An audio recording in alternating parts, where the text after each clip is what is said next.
guess it's not going to play our video. So let's play it.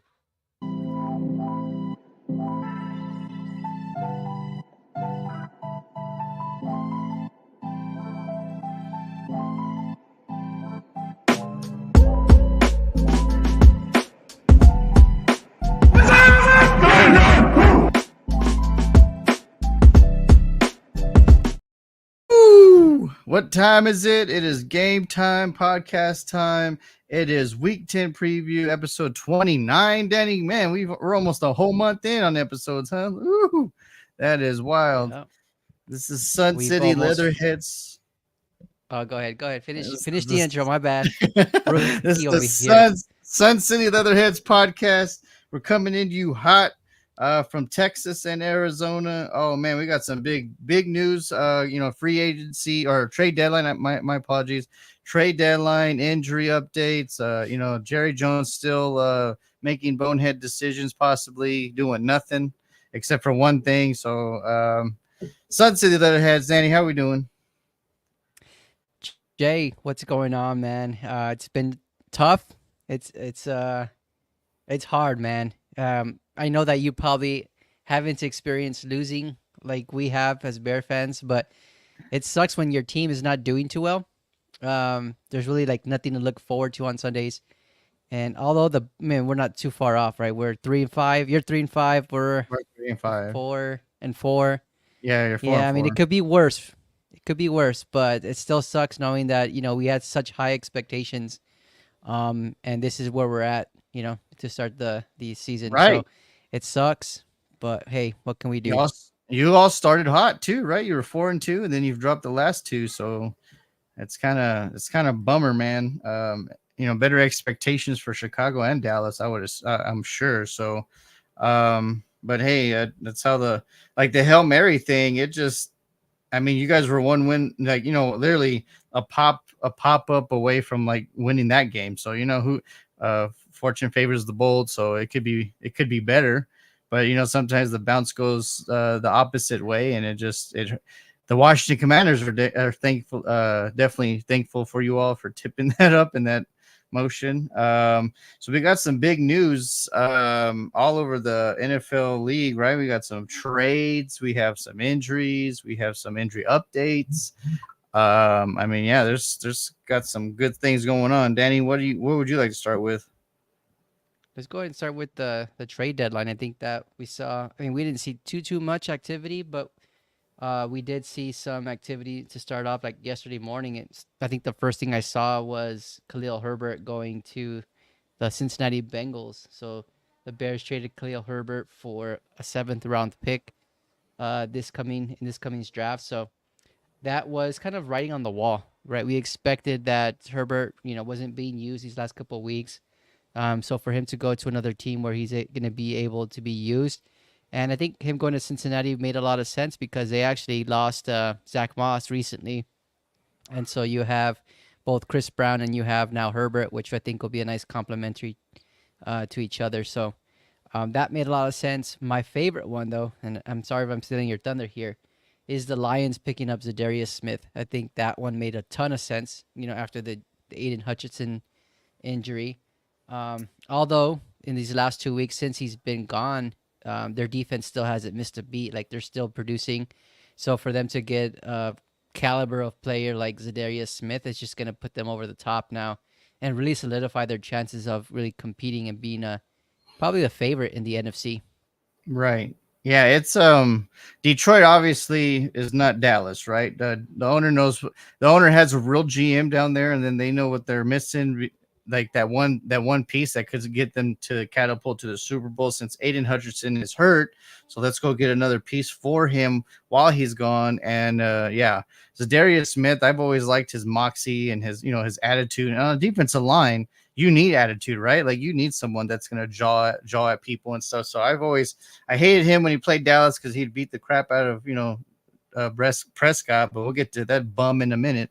But so, good for Detroit, and we're going to do Smith and Smith favorite here. So the Pittsburgh Steelers, Danny, who I was as begrudgingly high on because of the moves that they made in the offseason, Even though I'm a Cowboys fan, of course I don't like them, but you got to applaud what they're trying to do. They're trying to win, right? So they go get Mike Williams, a wide receiver. That's a person that's perfect for what they're trying to do. They need a person to catch it in the red zone, right? Russell's not the biggest, so you can get a guy that's a high jump the ball. Like he had a DK Metcalf in Seattle, so now you get another tall, big receiver for him there. And then Preston Smith also on the defensive line. So he goes and helps TJ Watt. So I mean, they make some moves that definitely are going to jumpstart this push, I guess, towards the back end of the latter end of the year, and push for the playoffs. And I believe they're still in first place, right? Because they won or something. So, or they had the bye, and they had the bye week. So Yeah, the bye. yeah, Baltimore probably jumped them just because they played one more game. But yeah, if they beat Washington this week, then they go back to first place. So it's pretty interesting. Man, speaking of Washington and Pittsburgh, I mean, Dallas could have used this guy like pretty much a lot of the ones that were traded the previous 2 weeks, 2.5 weeks. Marshawn Lattimore, the cornerback, physical, going to the Commanders, which Dan Quinn loves, which Dallas lacks is physicality right now. There's technically one person that's physical on defense right now, and that's Overshown, the guy that was all injured all year, and he's still technically a rookie because this is his first year playing, and yet he's looking better than pretty much all the veterans that we have on that squad. So kind of sad. And of course, they're still injured on the defensive side, Dallas. But you don't help yourself. Commanders are 6-2 or whatever, and then they're going to get help to surefire that defense. Yeah, I mean that just shows you all that they're in a comfortable spot, right? And I think they probably reached this success a year earlier than they were expecting. And then now that they're what are they? They're six and Six and six two or and two? 7-2, one of the They two. might be 7-2 Like, because they haven't had a bye yet. yeah, So 7-2. I mean that's just amazing. First year head coach, rookie quarterback. Definitely, he's hands down probably the rookie of the year because of the success they're having. They just built the team the right way. And so for them, what was their weakest link, and that was their defense. That was their secondary. So getting a caliber player like Marshawn Lattimore, I think that's gonna elevate their defense in a positive way. The only thing I don't like about Lattimore is that he gets injured a lot. So hopefully he's there, for the rest of the year and can contribute to that team. But that just shows again that they're a step ahead of where they wanted to be, and this move just proved that. right. They're just hoping that he's their latter more of the season. So I like what you did there. so there you go. That's what they are bringing him in here. And then Tre'Davious White, another cornerback, he's from the Rams, goes to the Baltimore Ravens. So there's another trade there. Just look, the Ravens again, right? Like, what are we doing? And we're talking about Cowboys, and I'm like, I don't mind the trade, but we still need more pieces. Like, what are we doing? Why are we just going after one guy? So we get Jonathan Mingo, which I woke up and my brother and my dad Monday or whatever, or Tuesday, or yesterday, was just like, hey man, like we got a notification. I'm like, what? Because since he was in my room, the girls came over. I was like, what? And then so I was like trying to remember the name, but then when I was at work, I looked up the name like from the college standpoint, and I was like, okay, Mingo from Ole Miss. I remember he was their leading receiver, I believe, the year that he was drafted. So, I mean, we'll see how that goes. But I mean, Dallas, I mean, you're leaking through so many holes. Like, what are we doing? No defensive tackle, which a few defensive linemen were traded for. No secondary help, which is getting getting bombed on. But I mean, Bland, who knows if he's going to come back this week, or it's just, and then bum Prescott. Thank God. I honestly thank God he's out. Like, we're wasting $60 million for this average piece of crap. Like, really? Like, he has not shown anything. He is not, I mean, he's regressed, and you're in your 9th year. Like, how is that possible? Like, you should not be doing these dumb mistakes on your 9th year. And even before he pulled his hamstring, his balls were just so horrendous against Atlanta. And of course, you and I picked Atlanta last week because I trusted Kirk Cousins more than I trusted number 4.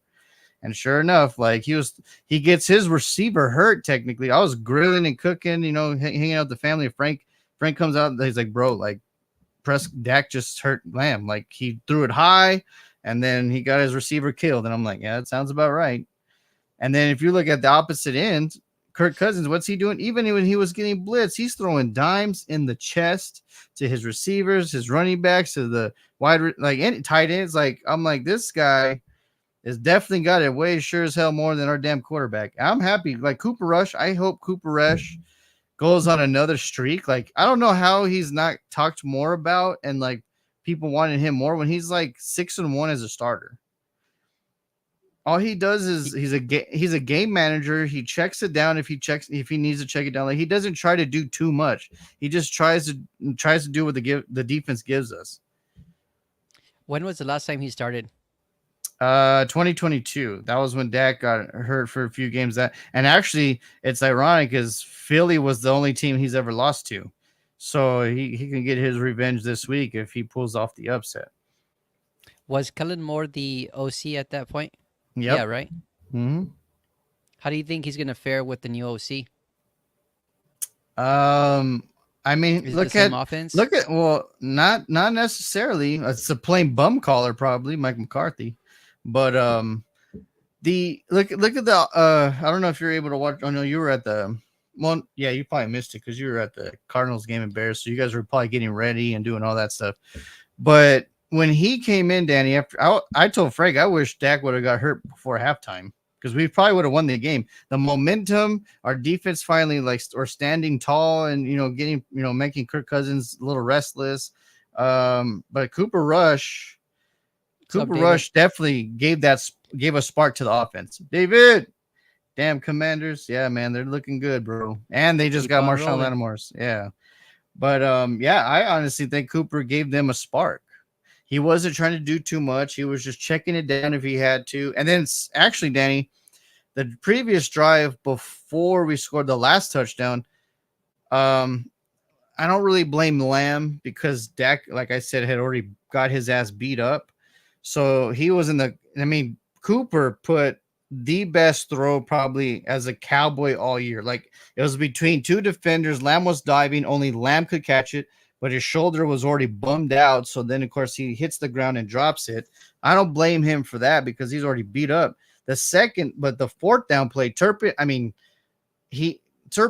smaller in height, but Cooper puts it exactly where only he can catch it, and he has both palms on it. The defender's coming through with the ball, which is, hats off to the defender. He goes under his arm and tries to deflect it, but Turpin had both hands to begin with on the ball. I'm like, you got to help your quarterback, especially if he's getting thrown in the lion's den. He's not even supposed to be your starter. Like he threw a perfect ball that should have been caught. So then, of course, we turn over on downs. So that would have already been the drive before the tying drive, basically. And then, of course, we make them go 3 and out. We get the ball back. We score the touchdown. And then, of course, we don't get the onside kick. But if Turpin catches it and we drive and then we score that drive, who knows? We probably tie it and go into overtime. So I guess Cooper Rush's performance really sparked the team, you think? I didn't watch the game at all. So. Like, because even before Dak left the game, Danny, Ferguson caught this beautiful one-handed pass, right? But it was a screen pass. It wasn't like he was 20 yards down the field and Dak had to yipe it to him. He was down the left side, maybe 10 yards from him, and he almost got his tight end killed on that play. But luckily, Ferguson had a few the defenders were a few yards away, so he was able to corral it. He caught it, corralled it. Then he took off running for 7 yards or whatever. He was breaking tackles because he was getting hit from the jump. But yeah, Dak was just throwing balls that were just getting his receivers killed. Well, at least you got something to look forward to now, right? You've seen what Dak has produced or has, I guess, lack of production this year. So maybe now with Cooper Rush, there'll be a different type of production and hopefully Danny, more consistency. If this guy goes, let's say Dak is out 4 games, like they're predicting.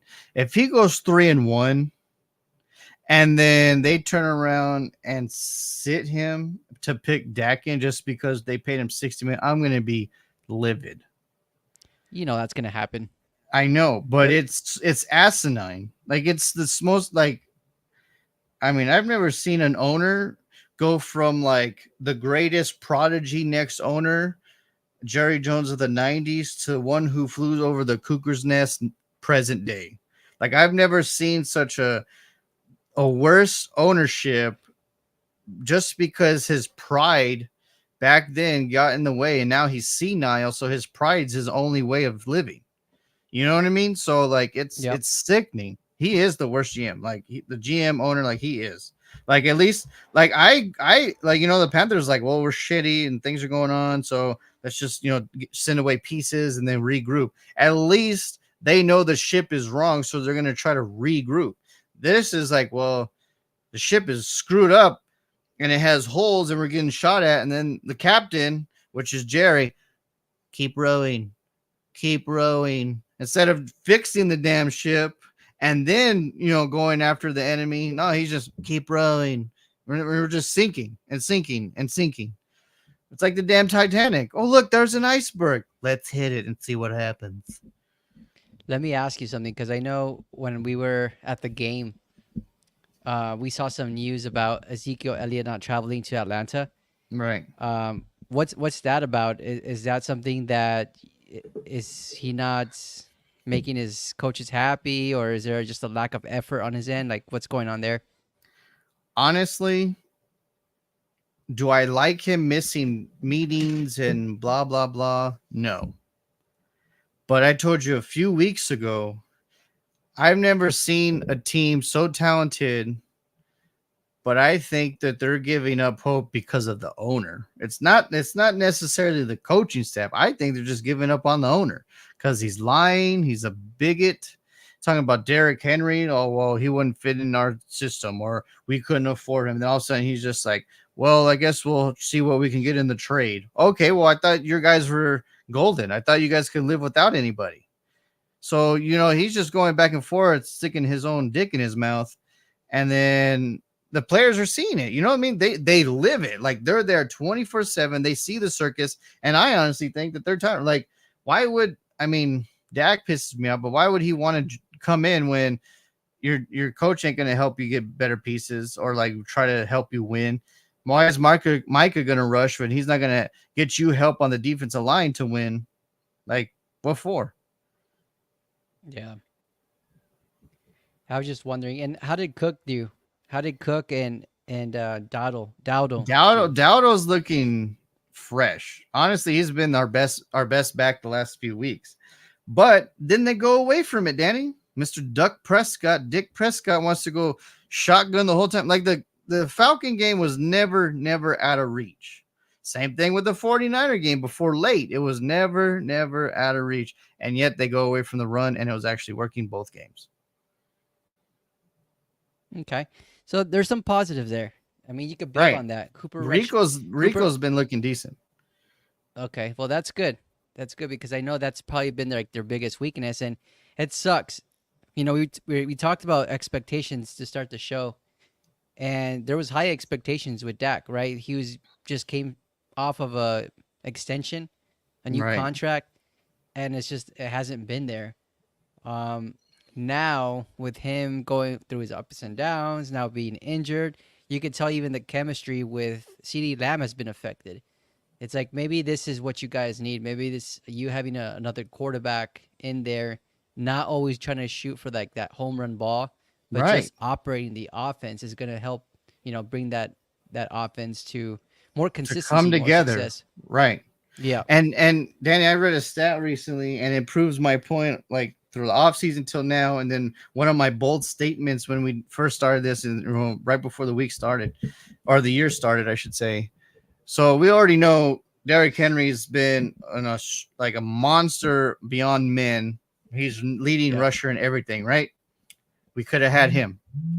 But our ex-Cowboy Danny, who I said was going to have a monster year in Tennessee, he's second rushing leader in the AFC.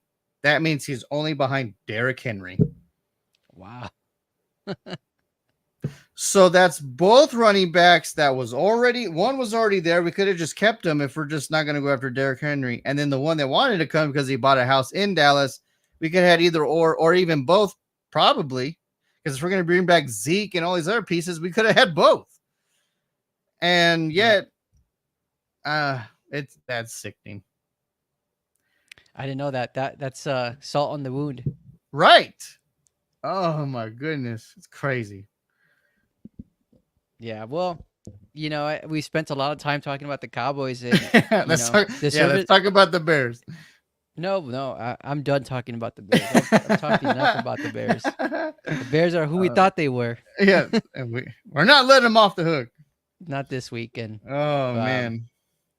No, but it just shows like, and we, to start off the show, we talked about how it sucks not having the excitement, right, to see your team play on the weekend because you're so used to seeing them fuck up. And in the Bears case, it's the same thing, right? It's the whole ups and downs. It's Right. Caleb Williams having one good game and then having two back to back. It's just, you grow tired of not only in your case the owner, the head coach, the player, right? In my case, it's just the coaching. The coaching is just the one that just they don't get it. And when they go up against other coaches that like a Sean McVay against even a Dan Quinn, like you see how much more superior they are to your coaching staff, and that's what Absolutely. it just infuriates me. Like it's just one of the things that I wish we could be. It just seems like we're taking steps forward, but then something like this happens and it just ruins the development of Falls Caleb back Williams, again. the chemistry. Yeah, it's just horrible.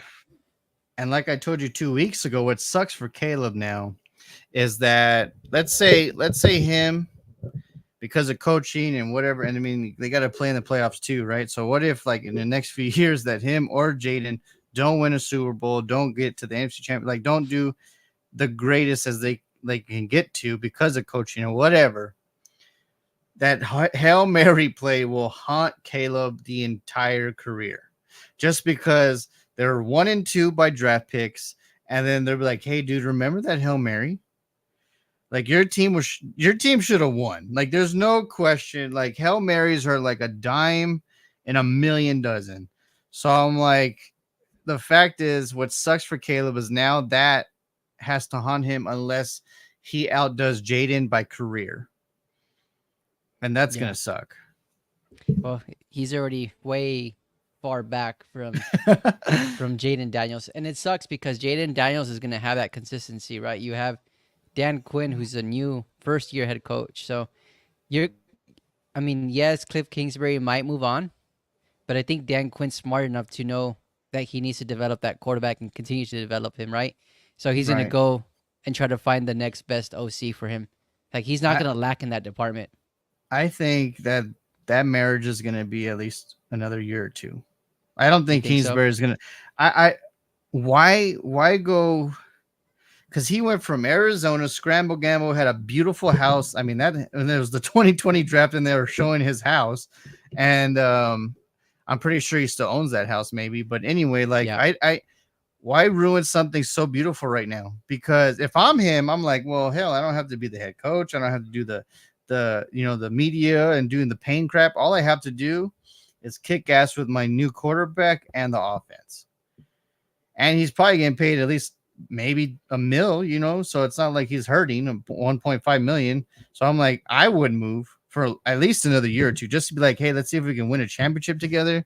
And then like, let's see what we can do with Jaden for sure. Because right now, rookies, I mean, they don't have a lot of tape on Jaden, right? Like that's the whole thing, right? Rookies are rookies. So look at Jordan Love. Like he had an amazing year last year because not a whole season of tape. But look at this year.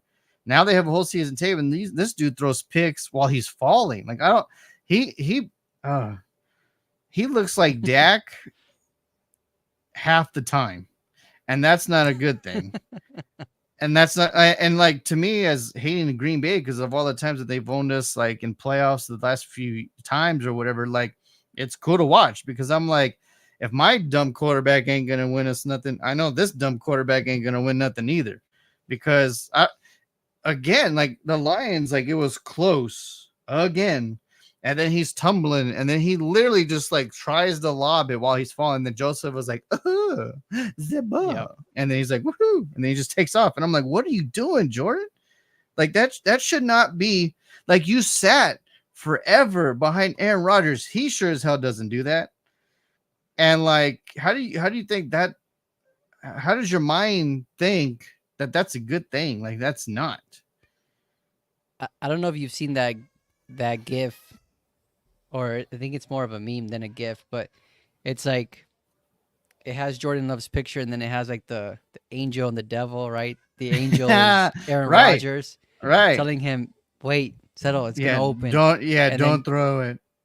yeah, and then you have Brett Favre being the devil, like, "No, sling it in there, you can Yeah, do it." try it. Yeah, go get it, go get it. Yeah, I mean it. That's I guess that's what's happening because like I'm baffled when I watch it because I'm like, how'd you sit for so long, but you think that it's okay to throw the ball while you're tumbling?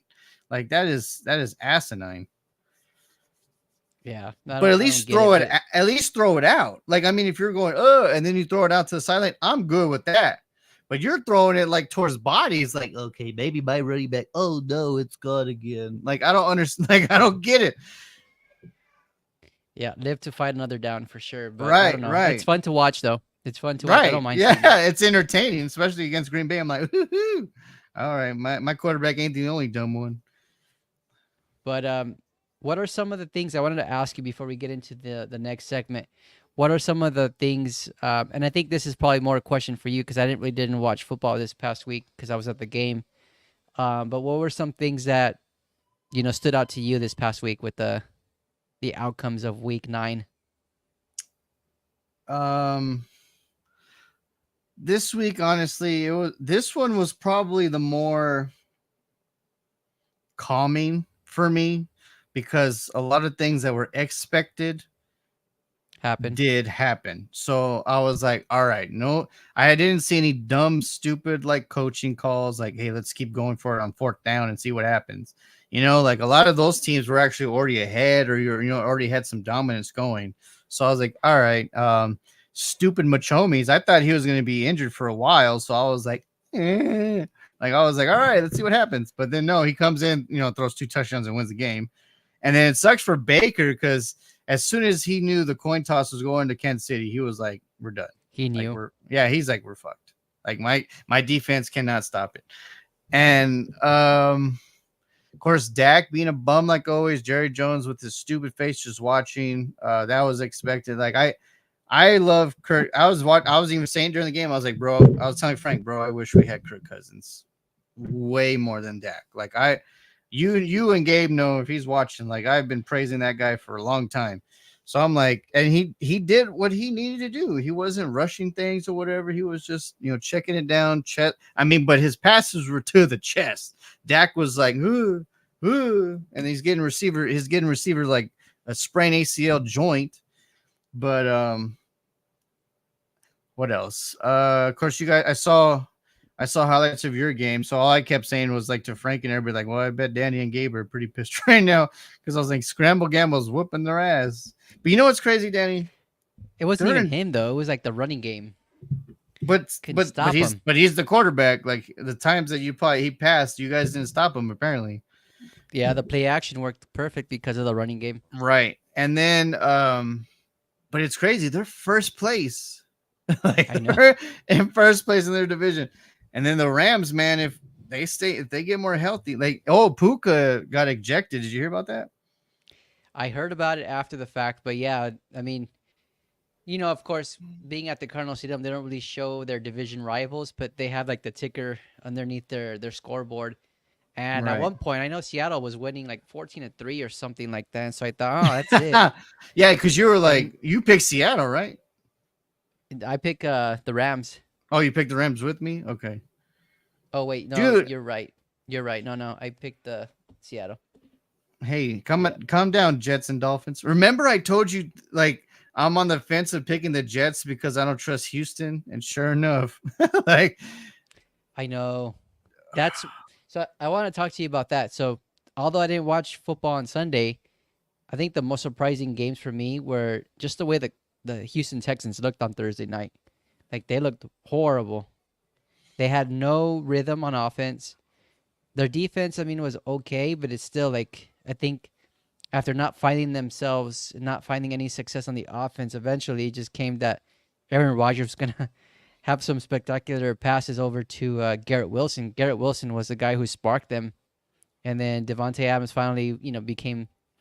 But Uh, that's dangerous because like if Adams was still struggling at the end of that game, then I think the Jets would continue to like avalanche.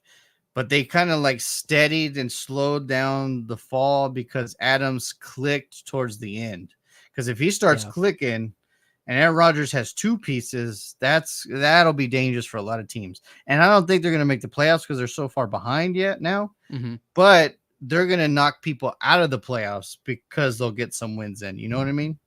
Yeah, I can see that happening. Like you could see that in the third and fourth quarter, they started being like more consistent, right? He felt more comfortable, confident, and that's what you want to see from Aaron Rodgers because we haven't seen that since the whole season. For 2 But years yeah, because he didn't even play last year. true, true, yeah. No, I think that was very surprising. I just didn't expect that type of performance from Houston, and then I was left very impressed with with not the Baltimore with the Tampa Bay Bucks. The Bucks, man, they just continue to even without Battle. having Yeah. their two I top mean, receivers, they find that's why everybody. that's why I love Baker, man. Like he's gritty. He's gonna go into shoot. Like he's gonna make sure that he's in contention, right? Like he's not gonna get blown out. And yeah, hats off to him. He battled and battled. And the only reason why they lost is exactly how his face said. Well, we're not gonna get in overtime. It's over. And I think if he would have gotten overtime, it would have been the same result. I think he could have drove it down and scored. Yeah, yeah, because he had found his groove, Right. and that's the thing. Like, what are your thoughts? Because I've been hearing like the national media say that they should have gone for the 2 point conversion and not give Mahomes the opportunity at overtime. I said that during the game. Like me, Frank, and then Dino was across the table. We were like kind of like following like play by play. And I was like, dude, go for two. Like just win it now because you don't know. And then Frank's like, I don't know, man. It's kind of and then like I was like, dude, it's going to overtime. All the Chiefs get the ball, and he was like, yeah, they should It's over. probably would have went for yeah. At that point, might as well go for two, right? But you know what? I don't disagree with the call because, like I told you all the time, it frustrates me when everyone's going for it on fourth down. That's why you lose. Because what if you get the coin toss? Like what if you were the one that, like, all right, we tied it, we're legit. Now we get the coin toss. Now we get the ball again. Like that. That's to me, that's way better. That's why I wish that the NFL would enact like the overtime rules from college football. I think one, it would give it a fair, equal opportunity for both teams, and two, it would just improve the play. Like for fans, like who wouldn't want to see a shootout between Mayfield and Mahomes, right? Going Right. back and forth. You're reminding me of that now. There's one thing that I still have a damn issue with. Screw Machomies, screw Rogers or whatever. Like the call is the call, the penalty is a pen. The rule book is the rule book. Sam Darnold got like popped again, Danny. Even though that Yeah. they won, but he had another play that was a clear foul, and they didn't call it yet again. And I'm like, dude, really? Like just because he's not a household name, now you can bend the rules? Like that's bullshit. Like I feel bad for him because they broke his neck 3 weeks ago in the Rams or 2 weeks ago, whatever it was. And then this week again, they ended up winning, but like, yeah, he got popped again for it. That should have been a penalty and no call. Yeah. That's the inconsistencies of the NFL officiating, right? I hate that too. And you have New York, right? New York's supposed to be there to make sure that the rules and the the reviews and stuff are there. And like, why not just be like, yo, that was a massive, like that was a roughing the passer for sure. Let's give them 15 yards automatically. But yeah, it's shitty. But if it was Mahomes, they would have given him a touchdown. Yeah. So That's the thing that drives me nuts. And I hate watching the Chiefs for that same reason. Like because right, once it gets really close and tight, right, the game, we know that somehow or some way the Chiefs are going to They get get bailed out with the they get call. all the calls exactly.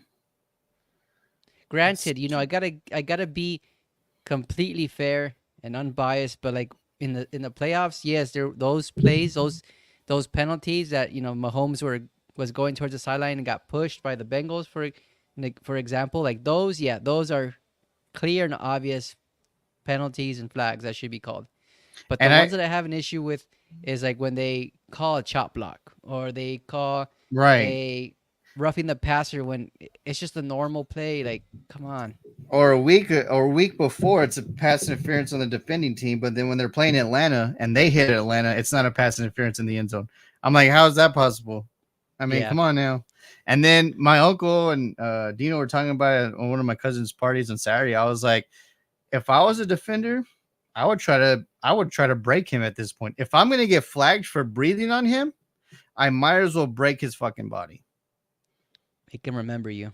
Right. Like remember the Titans, remember like that great speech when that they're racist and they're throwing all the flags and he's like, and then coach is on me. I don't want them to gain another yard. And then like they just played dirty. If you're gonna flag me, we're gonna play fucking dirty. And then after that point, remember the players didn't even want to play. Like they were just like they ended up winning the game because then the high school team was kind of like, nah, we don't want to play. But at that point, if you're gonna flag me, I'm gonna try to break your damn head. Like, why not? Yeah. I hear you there. It's frustrating to watch, but hey, that's why they're the champs, I guess. Because they get bailed out. Woo! All right, Danny. My favorite segment since last week. Because last week was fun with the wide receivers, but or no, tight end, National Tight End Day. But yeah, we were talking about this. It's the election, it's trade deadline. If we were the general manager on Monday, Danny, this is what we would do to make our team Yes. improve, maybe for future draft picks, or maybe in the coming draft. Like, hey, let's think about the future right now. That is right, Jay. Sorry, I am trying to get this going because I forgot that this shit last week was giving me such a hard time. Give me one quick So, ladies and gentlemen, second what here. we talked about is I don't know what the armchair thing means, but it just means that we're gonna if we were the general Armchair manager. GM. Let me tell you. Yeah, let me tell you what armchair GM means. It means that, oftentimes we criticize these GMs, these teams for not improving, for being the same crappy team like the Browns, like the Jags. And it gives us the opportunity as normal, everyday Joes to, improve that team. What would we do to improve their situation, to make them Right. relevant again? That is what armchair GM means. So, speaking of armchair and general manager asking, you said the Jaguars, right? Cam Hmm. Robinson looked pretty decent for Minnesota on his first. Like they flew him in, and then he Yeah. started week one, and he looked pretty good. And they got him for cheap too. Yeah. That was a steal bargain right there for them. I mean, Sheesh. we know Cam Robinson is supposed to be like, as soon as he came out of the draft, he was considered like one of the best draft prospects for that left tackle, right, or offensive tackle. I don't know Yeah, who's that right, but year for sure.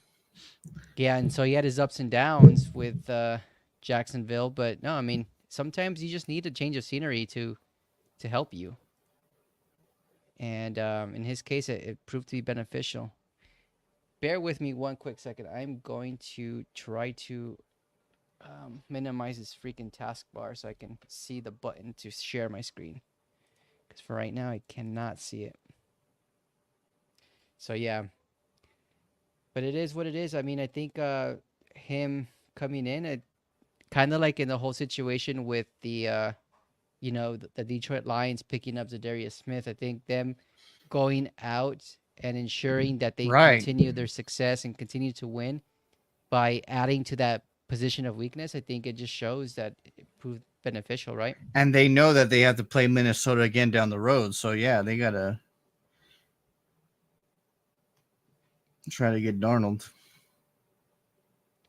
Yep, that's the way it is. All right, hold on, Jay. And it's crazy too. We're talking about injuries, right? And how it just kills a team. Like the Buccaneers beat the Lions early in the season. The Bucks look like a machine, and then injuries happen, and now they can't even get a win. Yeah.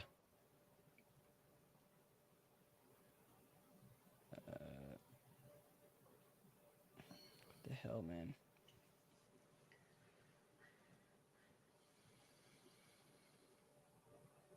Can you spin the wheel without showing us? I can. I know It it's gonna sucks though. suck. Yeah, I know. The visual would be way better. All right, so That's let me weird that just it's do that. been giving you a hard time though. It's because I had to change computers because for some reason um StreamYard's not working right on that computer. And then now I'm using my laptop, but my laptop's like I guess when I try to share my screen, it doesn't show the button that I need to press, and that little taskbar at the bottom is just in the way. So I'm trying to do it, but I can't even do it. All right, so let me just do that. Um, I'll share my screen here. So I'm spinning it. I don't know if you can hear the noise. I cannot. No, okay. Well, I hear it, and Well, you could see it too. yeah, I can hear it and see it. So you got the Jags. So Oh I'll let wow, you we're start talking with about this one. all right. Jacksonville Jaguars. I'm the general manager. Yep. All right. So at this point, Doug Peterson, I'm sorry. I mean, maybe it just hasn't panned out as we thought. This is your third year, I believe. Is this his third year? It is, right? Mm-hmm. Yeah, it's your third year, and we have regressed instead of progressed. I apologize, but we're gonna do a mid-season firing. We'll put a interim coach to finish the season. I, at this point, well, since I already traded Cam Robinson, I am looking to go for the future. So I am going to trade for another offensive lineman that's cheaper and then just add stock just because of injury. And I'm reevaluating my wide receiver core because Christian Kirk was possibly on the trade deadline trade list anyway. So maybe I do let him go for a third or fourth round to rebuild this team for the future. So I trade for a veteran O lineman, get him for cheap, and then trade Christian Kirk for another draft pick to another buyer. And then we are off to the races with an interim coach, and then we go through the process of free agency and draft. Okay. So what do you do with Lawrence though? Tell his ass to get his mirror and get his shit together. So you'd give him another chance. He looks like Thor. Well, I already paid him. How? What's the contract? The contract's what 3-4 years, so I have to at least give him one more year. Dude, he's not as bad. I'm pretty sure he's not as bad as some of these quarterbacks that should be winning. Also, so. Mm-hmm. But I do warn him, like I'm gonna bring a veteran in the off season to compete with you to see if that boosts your ass. I will tell him that for sure. Yeah, Because we ain't doing I what mean, Mac Jones. I mean, Mac Jones ain't gonna do nothing. no, he's just a bridge quarterback, just to come in whenever you need him. And actually, Lawrence is actually hurt right now, right? So he might he might play this weekend. Really?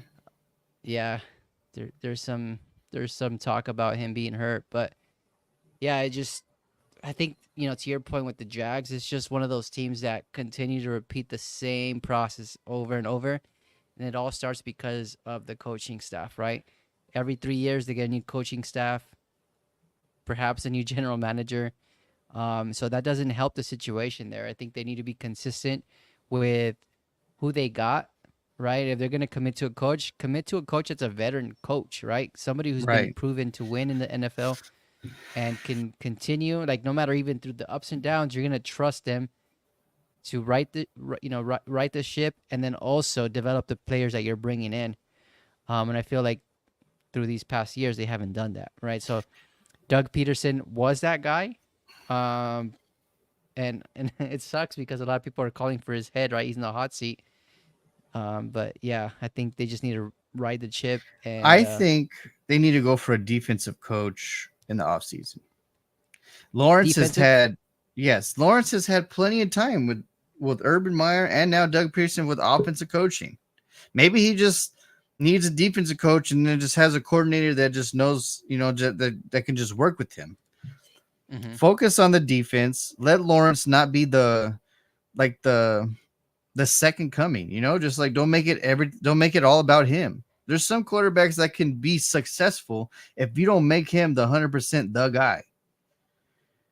Not everybody's going to be Tom Brady. Not everybody's going to be Terry Bradshaw. Not everybody's going to be Joe Montana. Not everybody's going to be Patrick Mahomes, even though we hate him. But it's just not how it's going to be. Like Joe Burrow can be the guy because they came in and thinking the same draft, but he's over here thinking about Hollywood and, modeling. Like he's got other things. So, yeah, I think you go for a defensive-minded coach, square up that defense because you're going to play C.J. Stroud for a long time. The ditch rich thing is about to begin, so they're going to go for another quarterback soon, I'm sure. And then you got Will Levis and Mason Rudolph in Tennessee, but I'm pretty sure they're going to be gone. So who knows if Tennessee gets a veteran or a quarterback that can be the future. You should get a defensive-minded coach so you can stop them and have a better chance for your quarterback to be the division winner. Yeah. Yeah. It doesn't help. I mean, it's just the thing with them is like the AFC South has been winnable, right? I mean, there hasn't been like a clear favorite, like the Right. Chiefs, for example, that has just been the juggernaut. You can't beat them. They've had their chances. They've been through that division. I mean, they were in the playoffs a few years back, right? So it's doable. Yeah. I mean, they're not far off. They just have to do some things right and Right, exactly. And get the I people honestly around think, them. Danny, if Ditch Rich wasn't playing 2 weeks ago and Joe Flacco started, I think the Colts beat the Texans. Yeah, I think so too. So, I yeah, think that's so what I'm too. doing with Jacksonville. Spin your wheel, Danny. Who you getting? All right, I'm still trying to figure this out, but let me spin it.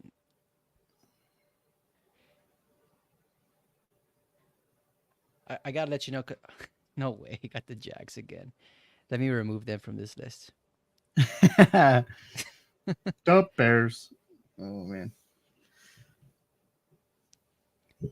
I was going to say, ooh, I almost got your Cowboys. Damn it. I got the Panthers. Well, okay, so we'll do like a few teams on each, and then we'll Mhm. end with my team. I'll do mine, and then you can end yours with yours. All right, sounds good. So we'll All do right, so this one and another the one. So yeah, the Carolina Panthers. the Panthers, and this one's tough because in a perfect world, you'd want to say get rid of David Tepper, and all things would be better. But the thing is, like, you got to be realistic, right, with this whole segment here.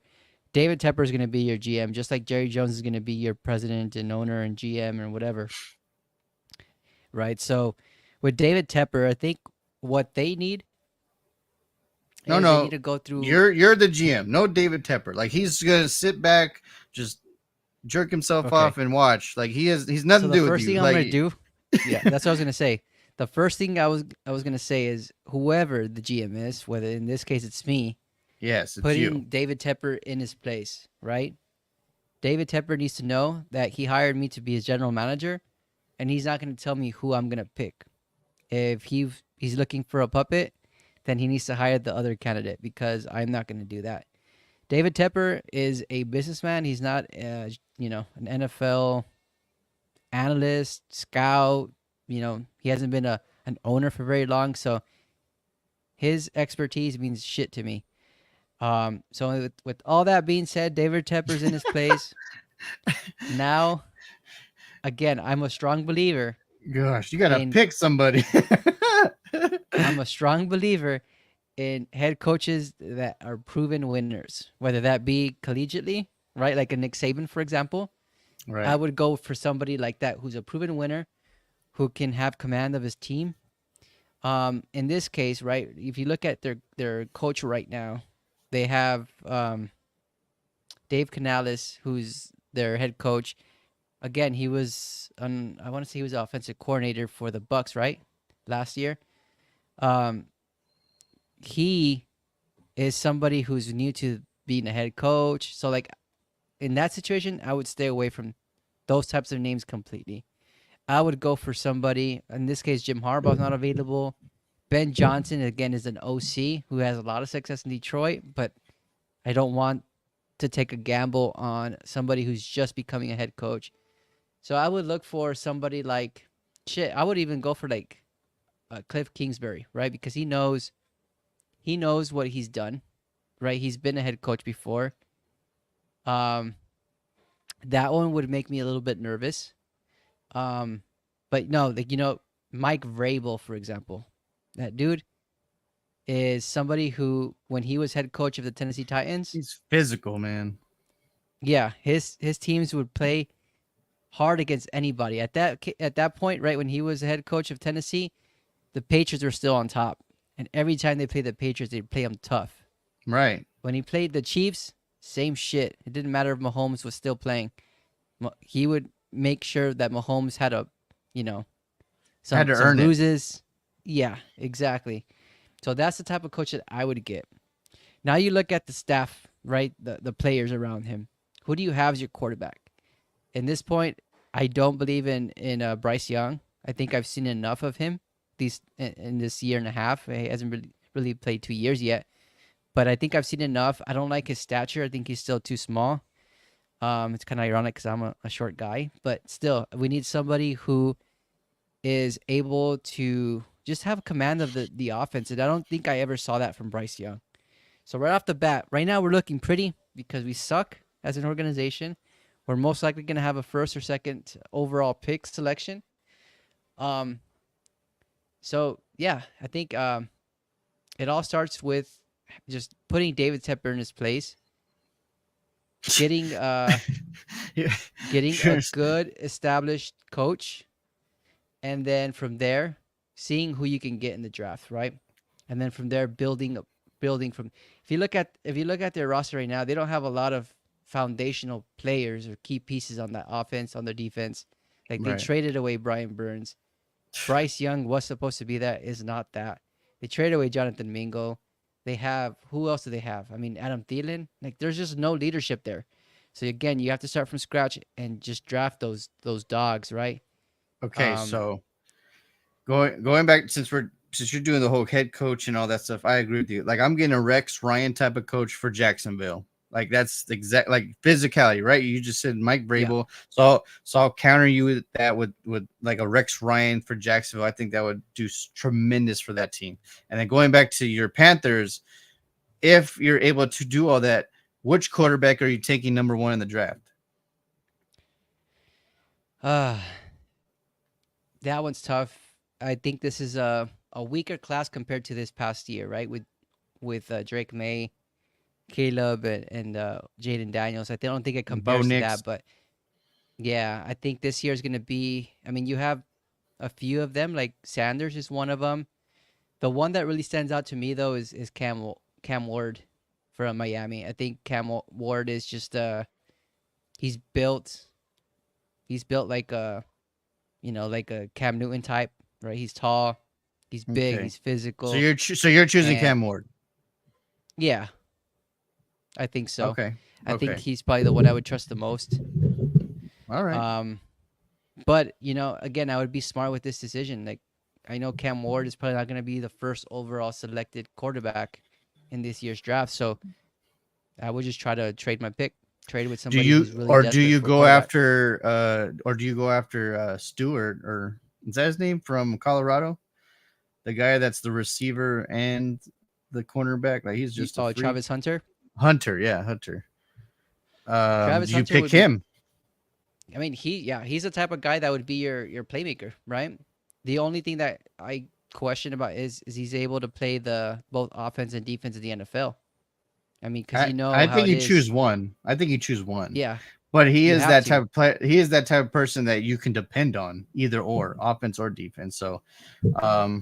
he's a great first pick. Honestly, I would pick him as corner. Like I'd be like, look, man, before Diggs got hurt, he was the best, like one of the best corners. Be him. Like he was an X wide receiver, turned cornerback, and look how many interceptions and things that he did. Like go do that.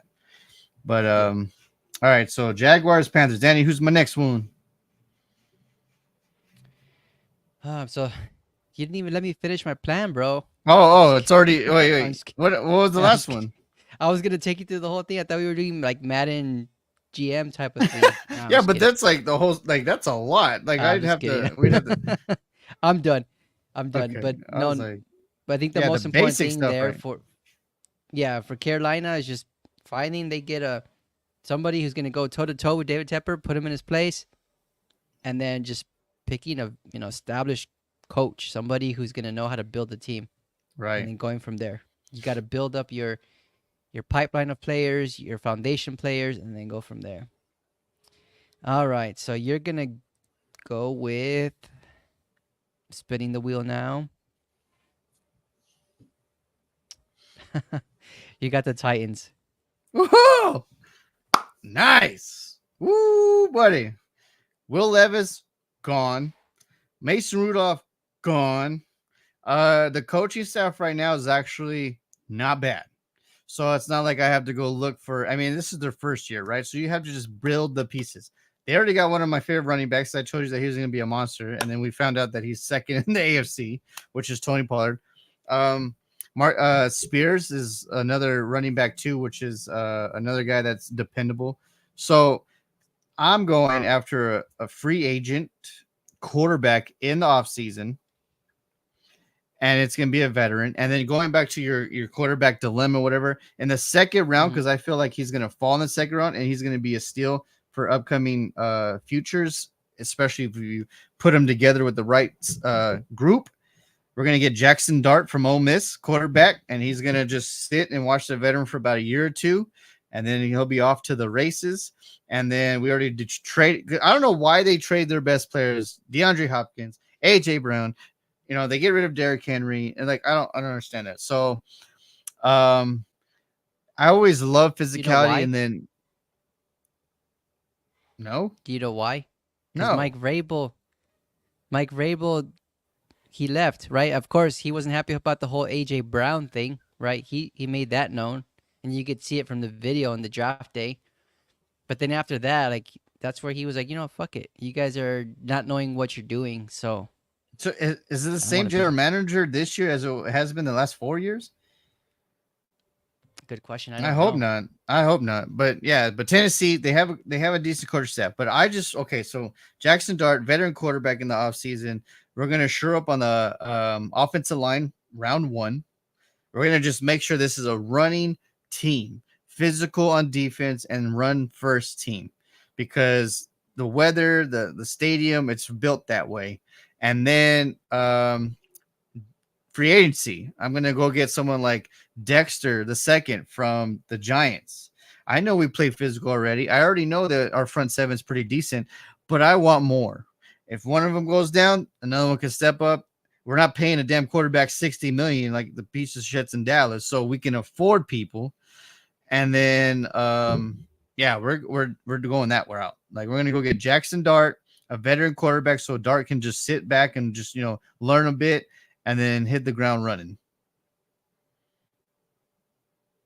Tennessee is not that far off. They're like one quarterback away from being very, very, very competitive, especially in their division. Yeah, I think. I mean, they had a good draft this past year. I told you about Sweat. Sweat was one of those key players you wanted Right, on that defensive line, and he's made his presence known. Like, and they're actually one of the top producing defenses, if I read that correct in the stats. right. So yeah, I mean, they're and to answer your question, you were asking about the GM for the Titans. So that GM was John Robinson, the one that was there with Mike Vrabel.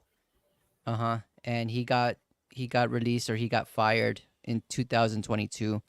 So Ron Ron what's his name? So it's still the Ron same process though. what you mean? Like they're getting rid of the best players, and it's two different GMs, so both of them need to get slapped. And going back to us going to the future, I'm gonna go get like Well, a T Higgins in free agency. yeah, I mean, yeah, definitely. You'd want to get somebody like that. But John Robinson was the one that traded away AJ Brown, right? So Ron Carthen was the one that came in last year and had to kind of fix that mess.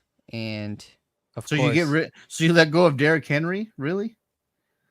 well, Derrick Henry, I guess his decision there was just the fact that, Derrick Henry has been used a lot. He had a lot of miles on those tires, right? You So sound like Jerry.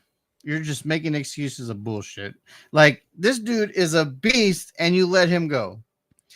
Emmitt Smith was the best running back ever, statistic wise. He's probably not the best ever, but I'm like, and then you get rid of him just because you don't want to pay him? Really? That's the same thing with Derrick Henry. Like Tennessee. I love Pollard, but why do you need Pollard if you already have a Derrick Henry? they're kind of just and again, I don't know their logic exactly, right? But I think what they were trying to do is build the trenches up. And I felt like perhaps them thinking having to pay Derrick Henry what they're having to pay Oh him my gosh. Baltimore is got him going for to prevent six them from doing it. million. That's true. 6 million is crap. It's nothing. Yeah, like I mean, he's one of the best running backs, if not the best running back in the NFL, and you got him for 6 million. And Tennessee couldn't do that and build the team around him. Come on now, like Yeah.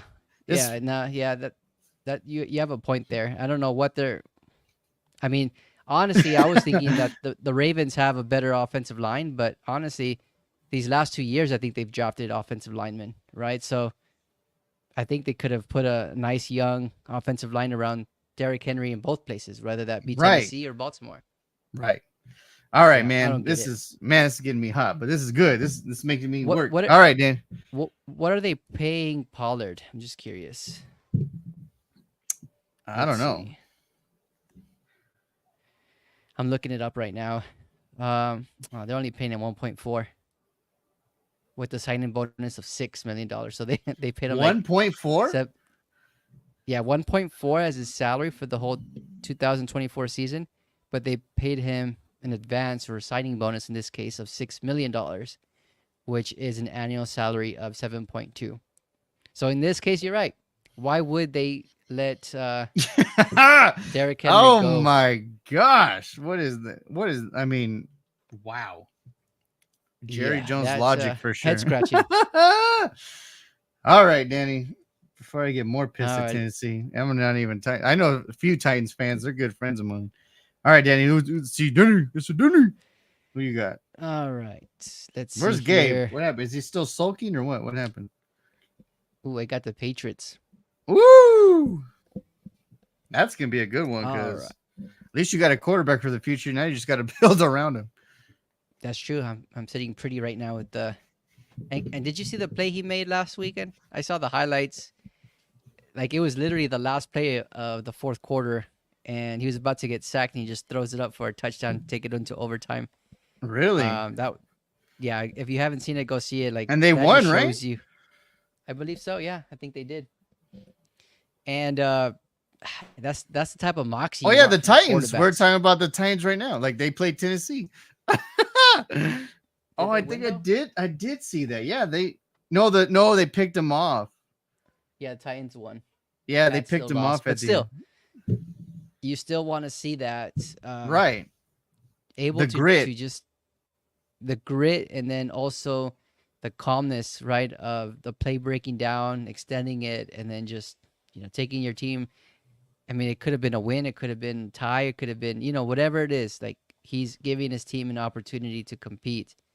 That's what you want to see. So quarterback, we're sitting gold, and I think the next things we need to develop on that team is going to be the defense. As you know, right? They traded away Josh Uche to the Chiefs.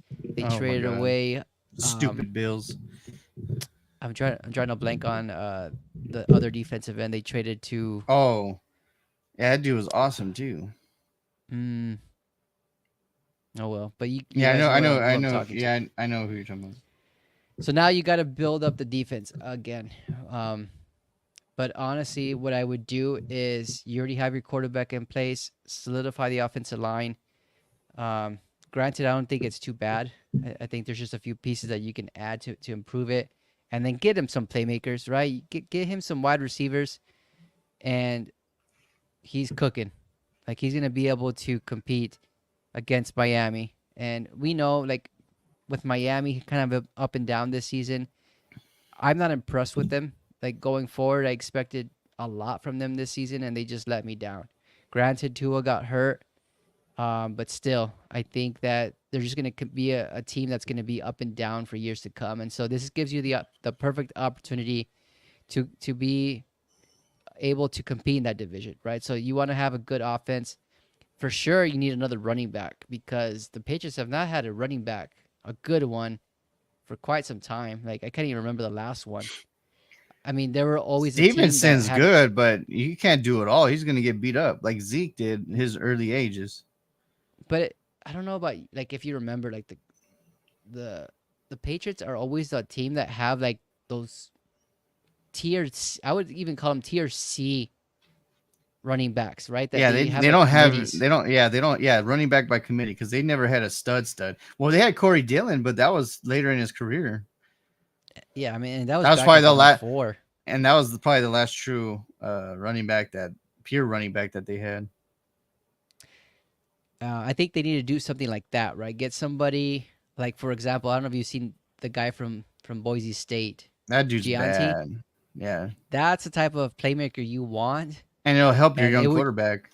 exactly. He's somebody that you can dump the ball off to. You can run the ball when you need to. Like that's what you need. You need to have a overall like well-rounded offense game plan.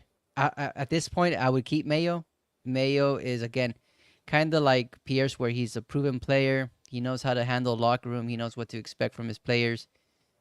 So I don't think I would make any switches there.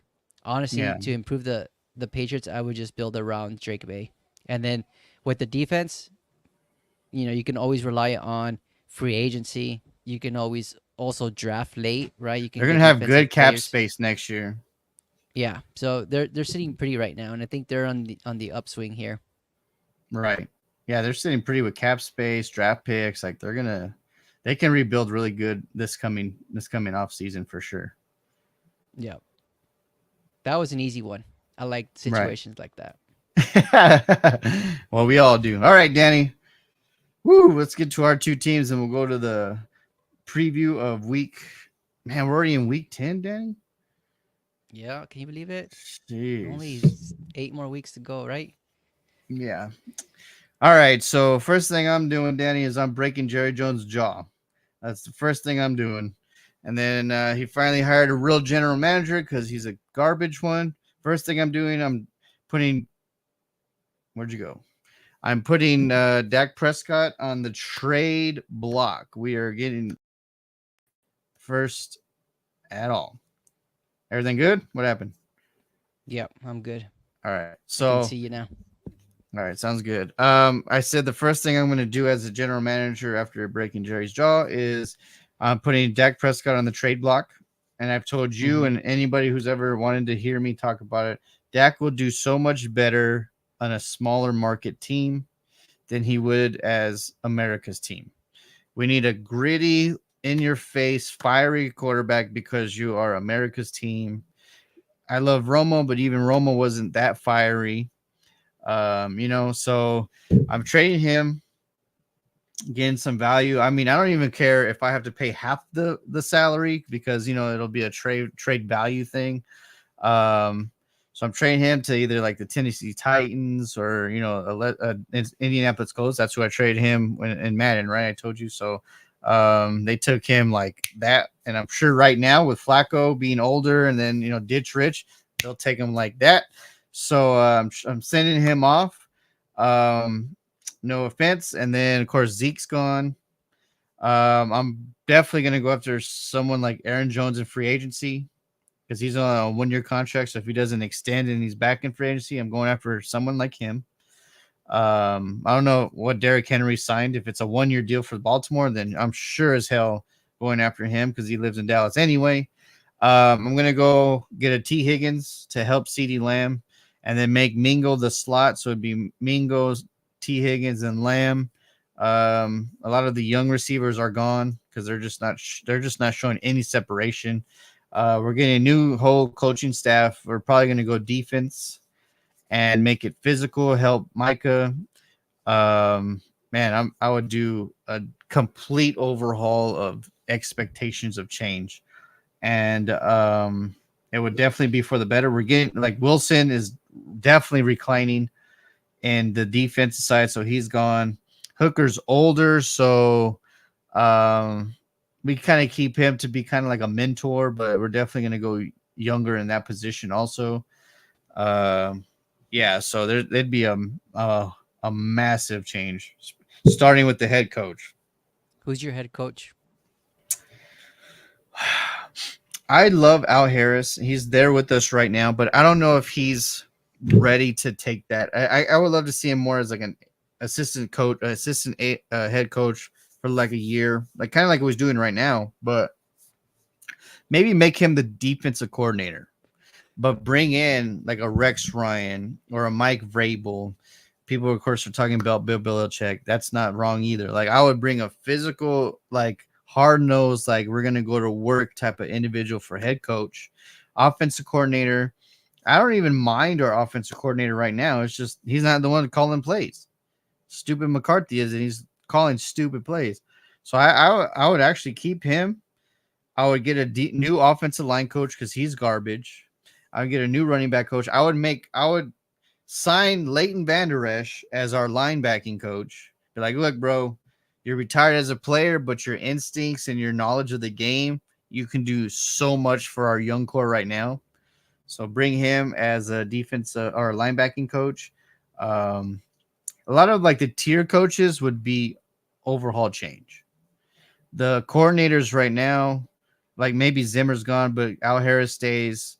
Offensive coach right now, the OC could stay, but head coach is changing the total aspect. We're going defense all the way. If like how we're talking about Ben Johnson, like I like him, but right now with this damn team, we need discipline. And the quickest way to massively gain discipline is a hard-nosed defensive coach. And so that would be the way I go. And with the quarterback situation, if I'm trading Dak, obviously I would wait for the draft and then bring in a veteran. Like I would see how Cooper Rush does. And if he does a decent job enough, then I would make him probably like starter next year or compete with the rookie. And then whoever wins the battle gets the job. But if he struggles, you're gonna bring up Rush. So like if he struggles, then obviously I'm bringing in like a Sam Darnold or someone that's like on a 1 year, or if Kirk Cousins is on the block because they drafted Penix anyway, and we know Atlanta's like very quick to quick draw things too. So I'm seeing what I can get in value. But yeah, Dak's gone for sure, no question. I was gonna say I'm curious to see if other Cowboys fans think the same way you do in terms of having Cooper Rush be the starting quarterback next year. Like has there been like a growing resentment towards Dak after this past year?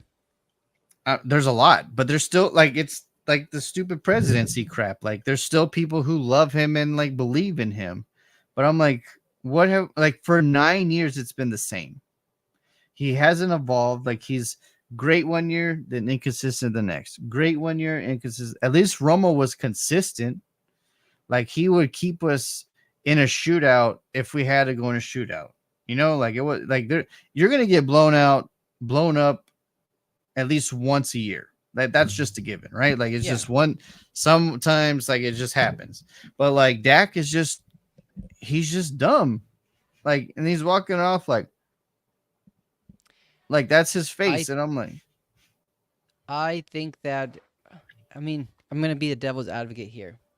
Yes, Tony Romo perhaps showed up in bigger games, like he was there to count on, and he probably made a lot of plays that made you back in the game, taking you to overtime, came back, whatever that outcome was, more than Dak has. But the outcome is still the same. Like you guys have not made it to the championship game. The outcome is still the same, but Did Dak have less or more than, or did Romo Yeah, have less or more than Dak Prescott? Romo had less. I can definitely say that. Definitely say that. But at the same time, Romo didn't have this defense around him that Dak does. It was Exactly. always an up and down band aid defense, right? Right. And then now Dak, the last 4 years, 3 years, maybe this year because they're finally injured because they can't all stay healthy the whole time. Like that's life. So Dak, the last 3 years, I mean, if Romo had this defense, I guarantee you he would at least been to at least one NFC Championship game, if not the Super Bowl. Like I promise you. Like Dak's rookie year, that team probably could have made it to the Super Bowl too, but it's a rookie. Rookies never won a Super Bowl. Rookie has never made it as a quarterback to the Super Bowl. I think if they would have started Tony and Dak, then Dak, we would have never fallen that far behind against Green Bay. And I think we could have had home field advantage and won that game. Dak came back late because like the energy came back and all that stuff. But like we were down 3 touchdowns early in that Aaron Rodgers playoff game when Dak was a rookie. I'm like, we would have at least been, if we were down, it would have been at least by 1 touchdown or maybe by 10 points, but it wouldn't have been like 3 touchdowns and let's pray that we come back type of thing. It just because the veteran of Romo would have been more prepared to battle that than a rookie quarterback. And now, 9 years in, the same outcome, but supposedly a better team and better coaching staff and better everything. And yet our quarterback still can't get it done. Yeah. And how's your defense looking? You okay with the defense? If they come No? back, I mean, they're healthy. A lot of them are injured, but that's when your quarterback has to step up. Like Sean Lee was so good when he was on the field, but that dude was always injured. DeMarcus Ware was the only consistent thing that Tony Romo ever had on a defense. Everything was just pieces coming and going, or being injured all the time. And I'm like, Dak, that's where you got to be like the quarterback. That's where you got to step up and be like, you know what? I got y'all. Let me put y'all on my back. Let me ride this wave until you guys come back from injury. And he hasn't done that at all. Yeah. Yeah. We're both like, ugh. All right, Danny, give me your Bears. Dump Bears. What are we doing? Firing all the coaching. All the coaches out the door. Yeah, no, for sure. That'd be the first thing I'd do. Ryan Poles, that's our GM. He's been okay. Like he's done a lot of he was ballsy. He did a lot of things that were not popular. For example, trading that number 1 overall pick to the Panthers, right, when it could have been CJ Stroud or whatever. Sticking with Justin Fields 1 more year. I mean, those were all ballsy moves, but at the end of it all, like it came to be pretty beneficial for us because it landed us Caleb Williams, right? Right. Probably the most talented quarterback we've ever had in Chicago. He's built a team around him on paper that's supposed to be really, really good. And I think what's just holding them back is the coaching. So for sure, with Caleb being this young, I would have them go for Ben Johnson. And I know, again, I talked earlier about proven head coaches, but there's just something about the type of coaches like Sean McVay, like Kevin O'Connell, like even who's the one that I'm thinking of? The guy from New Orleans, right? When they started off this year, they were on fire.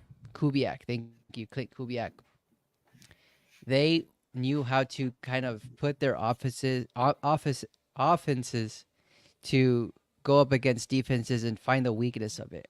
With our coaching staff, we can't do that. We can't do that right now. So I want somebody, doesn't have to be Ben Johnson.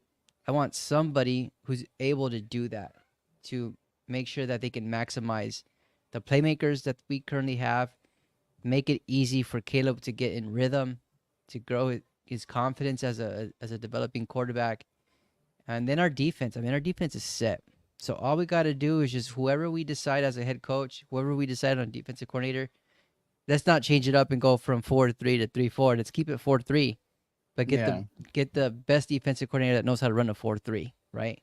Because we have the pieces in place. So it's not too much There's not too much that needs to go into really improving the Bears. It's just we need some smart play callers, some people that are going to put us in position and not in the case of Washington, right? Not spend one of our timeouts to prepare ourselves for a Hail Mary, right? Instead, we just go home with 3 timeouts. Like, come uh, on, we need to be smart when it comes to those types of well, the scenarios. play before, like don't play prevent the play before, and That too. they don't even get to the Hail Mary. Mm-hmm. Exactly. 2 seconds left, and you decide to give them 15 yards. Horrible. But yeah, I mean, it's an easy solution. It's just we need to stop getting cute, right? Just the way that we're trying to call our plays right now, we're trying to get too cute, trying to confuse the defense, but we're confusing our own players. Same thing goes with the coaches, right? I think for several years now, since even Lovey Smith, like we've gotten too cute and trying to go for, John Fox, for example, right? He was our head coach for a couple years. Like we go for that type of hire because it's something that is safe, right? Somebody that's been proven, proven coach. And then we go with Matt Nagy because he had one good year of NFL playoffs with Mahomes' rookie year, I think it was. And even Mahomes didn't start that rookie year, right? It was Alex Smith. But because Matt Nagy did so well in the playoffs, they decided to give him an opportunity to become head coach. Right. Like those types of situations, scenarios, please stop doing that. It's not working. I forgot John Fox was there for a little bit. Like that was after he left Denver, right? Like, damn, that's crazy. Yeah, right after that. Exactly. John And he actually, Fox. you got to give him some kudos because he took a Mark Trestman team, which was a big joke, and he changed the culture completely. Like that's the power of a proven head coach, somebody who's been doing Right. it for several years. He can do that. He can change the culture. And with like a first year play caller like Matt Nagy, Matt Nagy was a quarterback coach, for God's sake. Quarterback coach, and then he got elevated to OC that same season. And then because he got elevated to OC and had a good couple games in the Where's he at playoffs, now? he's still the OC in KC. And that's Oh, because he Andy went Reid back. loves him. He went Yeah. back. Wow. But think about this. Like, have you been impressed with the Chiefs' offense in recent years? Like going back to 2 years, like No, but what sucks is the head coach makes it look so good, and the defensive court like Steve Spagnuolo. I don't know how he's not a head coach again. Like yeah, he deserves another chance because he took over teams that were crap, and hmm the GMs they didn't give him talent. But I'm like, you could see if he has talent, especially on defense, what he can do. that's the perfect coach for Dallas. Steve Spagnuolo. I mean, I would love him, but we know Jerry. Ugh. But yeah, man, it's our teams are so frustrating because like we have so much potential and yet we don't do it. Yeah, it just sucks. It's like a wasted year. Right. We know how long football season is. And I told everyone this year with the schedule and Dallas has had so many chances, like this could be a massive breaking year, and this is what it is. And I doubt they're Yep, not it's gonna make the only playoffs. Like, there's no way. unless Cooper Rush goes on a run. Right. But sheesh. That starts in Philly. All right, Danny. Speaking of that, it is time to do our picks that you're apparently better than me at. So 11-2. How'd you go on 11-2? Remember I should have picked the Jets, man. Like I told you, like I was weary about that game. I'm just built different. What can I say? Yeah. I need to get away All from right. my love for like the or love or hate of the teams. Yeah, don't go with your heart. Um, all right, Essie. So we'll start off with tomorrow's matchup, the Bengals at Baltimore. Who do you got? This is a sneaky good game. I know It is. The Bengals are not being exactly who they supposed to be, just like the Cowboys, but they always play their division, especially Baltimore, really tight. And Yeah. if Baltimore gets a little like clunky, and they scored a bunch of points last Sunday, so did they score all those points away? Like we talked about a few weeks ago. Remember, I was like, what if that team scores all their points in one game and they kind of come out clunky on Thursday night? And it kind of happened. So I honestly I gotta go with my gut here. Last Thursday I didn't go with my gut and it failed me. I think Cincinnati upsets them just because they're gonna try to be spoiler to their seeding, and Cincinnati has nothing to lose at this point. I don't hate it. I think when we've seen it years after, years over year, like these AFC North matchups are always tight, right? Right. It could be like the Steelers having a horrible year, and they'll somehow find a way to beat Baltimore, who's probably like Right. the leading team in the division. So Cincinnati has been quietly impressive, uh, because they haven't really played with T Higgins. Like they haven't played like all Yeah. together. You know what I Right. mean? They've been There's been a injured lot or of just people injuries. out. Yeah. And they're in Yeah. contention every game. hmm They sure are. I don't hate the Bengals matchup. And I probably would have been with you here. I would have probably picked Bengals if it wasn't for Baltimore losing to, who was it? Cleveland a couple weeks back, right? Right. I think that was their one trap game that they're gonna get, and I think that the Ravens are just gonna continue Be dominant. yeah, they're just gonna continue to build their lead in that division. I just pray that anyone from the AFC beats Kansas City in the playoffs. Like that's all I care about at this point. I honestly think it's gonna happen.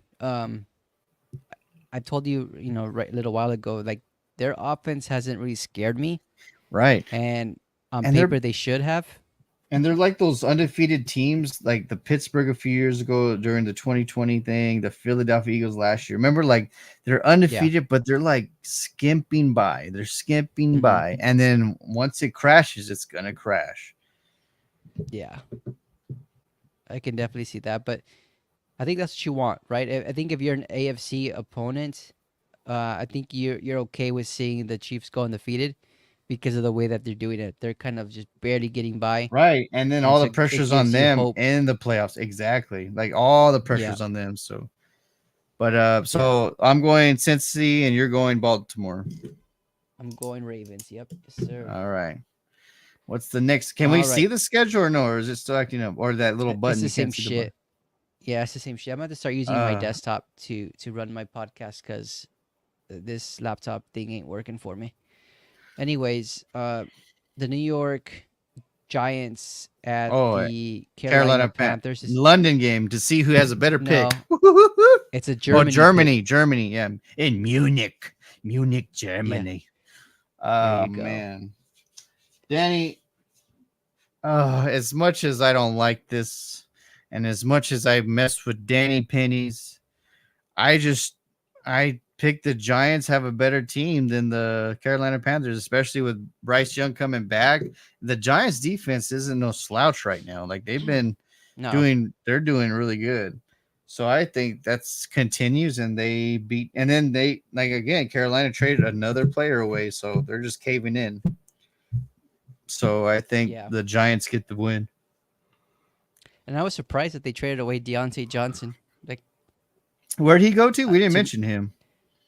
he went to Baltimore last week. Oh yeah. Dang, that's crazy. Yeah, we Yeah, did mention him so last week. That's why, because we're talking about stuff this week. But yeah. So now they traded away two receivers. And it was probably like two of their top three receivers. So yikes. yeah, he had some solid games with the Panthers. So it was a short run. And But I yeah, feel bad for Adam Thielen. Like, why would you leave Minnesota to go there, and then now you're irrelevant beyond belief. it's kind of like the whole who's that one player from the Jets and went to the Broncos? I'm trying to blank on his name. He's married to a Sam, supermodel. what? Sam Wilson? No, it wasn't Sam Wilson. It was like shit. What's his name? He's married to a super. Oh man, it was like You a know who few I'm years talking about? back, right? Yeah, like Yeah, it wasn't recent. It was like a few years back, right? yeah. Oh man, he's trying to making me. He was a Jet. He was a Jet at first. Oh, Eric Decker. Thank you, Decker. Dude, Yeah, Eric Decker, man, I can't believe him. He went to being nothing, right? Like, yeah, and he was a bright spot for both of the teams he played in, and then eventually injuries caught up, kind of like Adam Thielen, and then that was Eric it. Decker. He was a Bronco, then a Jet, right? Hmm. Yeah, that's Yeah, he crazy. was with the Broncos first. So, Danny, Giants or Panthers? I'm gonna go with you. I'm gonna go with the Giants. I think. I mean, Carolina's probably like the worst team in the NFL, and That's sad. That's 3 straight years that you're the worst of the and NFL. that is true. Well, That is crazy. What? technically, 2 years ago didn't Well, count because we were the worst. no, That's why we sir. traded away our pick. That's on them. Like they're definitely the worst. Yeesh. All right, that's done. All right, So New who's next? England at Chicago. All right, man. If y'all don't win this game, it is gonna go downhill really, really fast. The Bears come back and get a victory. Oh man, It sucks for you because I know you want them to lose just so Eberflus can get fired. But I don't I don't know if they can get that low. I mean, Scramble Gamble, they're playing well, but a rebuilding New England team, if you guys can't beat that team, that's gonna yeah. be really bad. I would say the Panthers are probably like the worst team, and then two or second or third would probably be the Patriots Right. in Oh that yeah. discussion.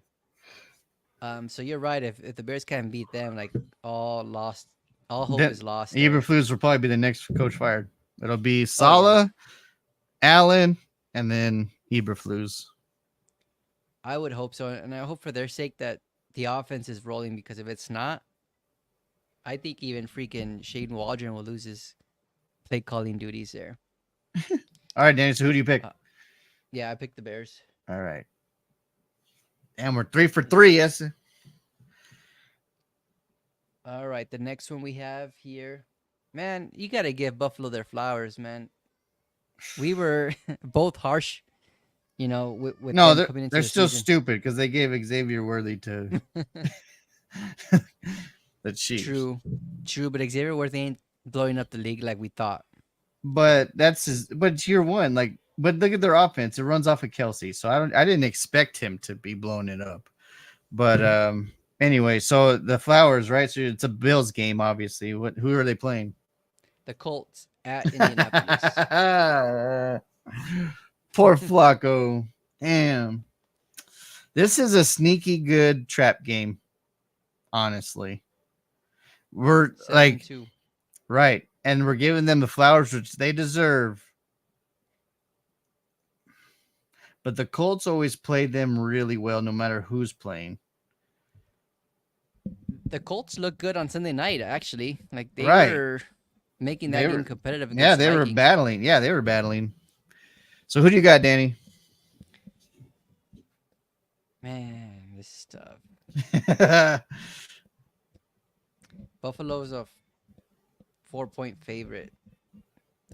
Barely? Man, I'm gonna go on a limb here and say, even though my gut's telling me to go Buffalo, I'm gonna pick the Colts. Damn it. Damn it. I'm doing the same as you. Like, I think the Colts can win, to be honest, and they should win. But you went Colts, and I need to catch up apparently on miracles apparently because. All right, I'm going Buffalo just because I need to catch up a little bit. I swear to God, if the Colts win, so All Colts, right. you and Bill, our first differential. All right. Yeah, go Bills. All right, the next game we have is Denver at Kansas City. All right, Danny. My boy Bo is not going to let the refs win this game. And the Kansas City Chiefs lose their first game to Bo Nix and the Denver Broncos in their division. Bold. That's bold, my friend. That man, they play Kansas City tough though. Going back to the whole division rivals knowing each They other haven't played really all well. year yet, right? I don't think so. I think this is Yeah, their I think first it's the matchup. first time. Yep. And they got And blown out even the water at Baltimore recently, so they're gonna be pissed. just last week, yeah. Yeah. And even when Kansas City was like Tyreek Hill good, right? Denver was always there, Right. making it tough. And that's with whoever their quarterback was at that point. I can't even remember. Oh man, I think it's gonna be a tight one. Um, but I think that Kansas City refs will win this one. Stupid refs. They should just change their uniform already. Refs should, the Chiefs should just show up in like white and orange stripes, like Right. to match. Sheesh. All right, what's the next one? Next one, we have the Atlanta Falcons at the New Orleans Saints. Okay, let's just say it on three. One, two, three. Falcons. Falcons. Yeah. Man, my boy Kirk, dude, I told you, man, this Falcons team was gonna win the division. Like they Yeah, are they're running away with it now. they're yeah, because of the Bucks being hurt, like they have no reason to lose Not only that, unless but they already beaten the they, Bucks twice. twice, and if yeah, unless they get injured, like there's no way. I told you, Yeah. remember that one of my bold predictions that Atlanta could possibly be the one seed. Right now, I mean, they're not. It's not They're far the off. two, I think, at this point, Yeah. behind Detroit. So it's possible later on because Detroit still has to play some tough games, even within their division. Yeah, it's gonna start getting to that rough stretch, kind of like with our schedule too, right? We play the Lions, we play Yeah. the Packers, the Vikings, so it's Even gonna with be the Commanders' next three games it's gonna be a telltale sign of who they really are. yeah. All right, Danny, what's the next one? Oh wait, yeah, we both Um said the Falcons. So what's yeah, next? Falcons. Next one is the 49ers at the Bucks. Damn, this one's 49ers tough. are getting healthy, man. It's like they were just staying alive, and I think them just being competitive in their division right before McCaffrey comes back, I think it's gonna open the door for them to just go on a run, and I think they'll probably end up the division winners. So you pick San Francisco Yeah, I think I'll take the 49ers here. against the Bucks. Yep, It's at Tampa. it's at Tampa. Well, honestly, I like Tampa's quarterback right now way more than I like San Francisco's quarterback.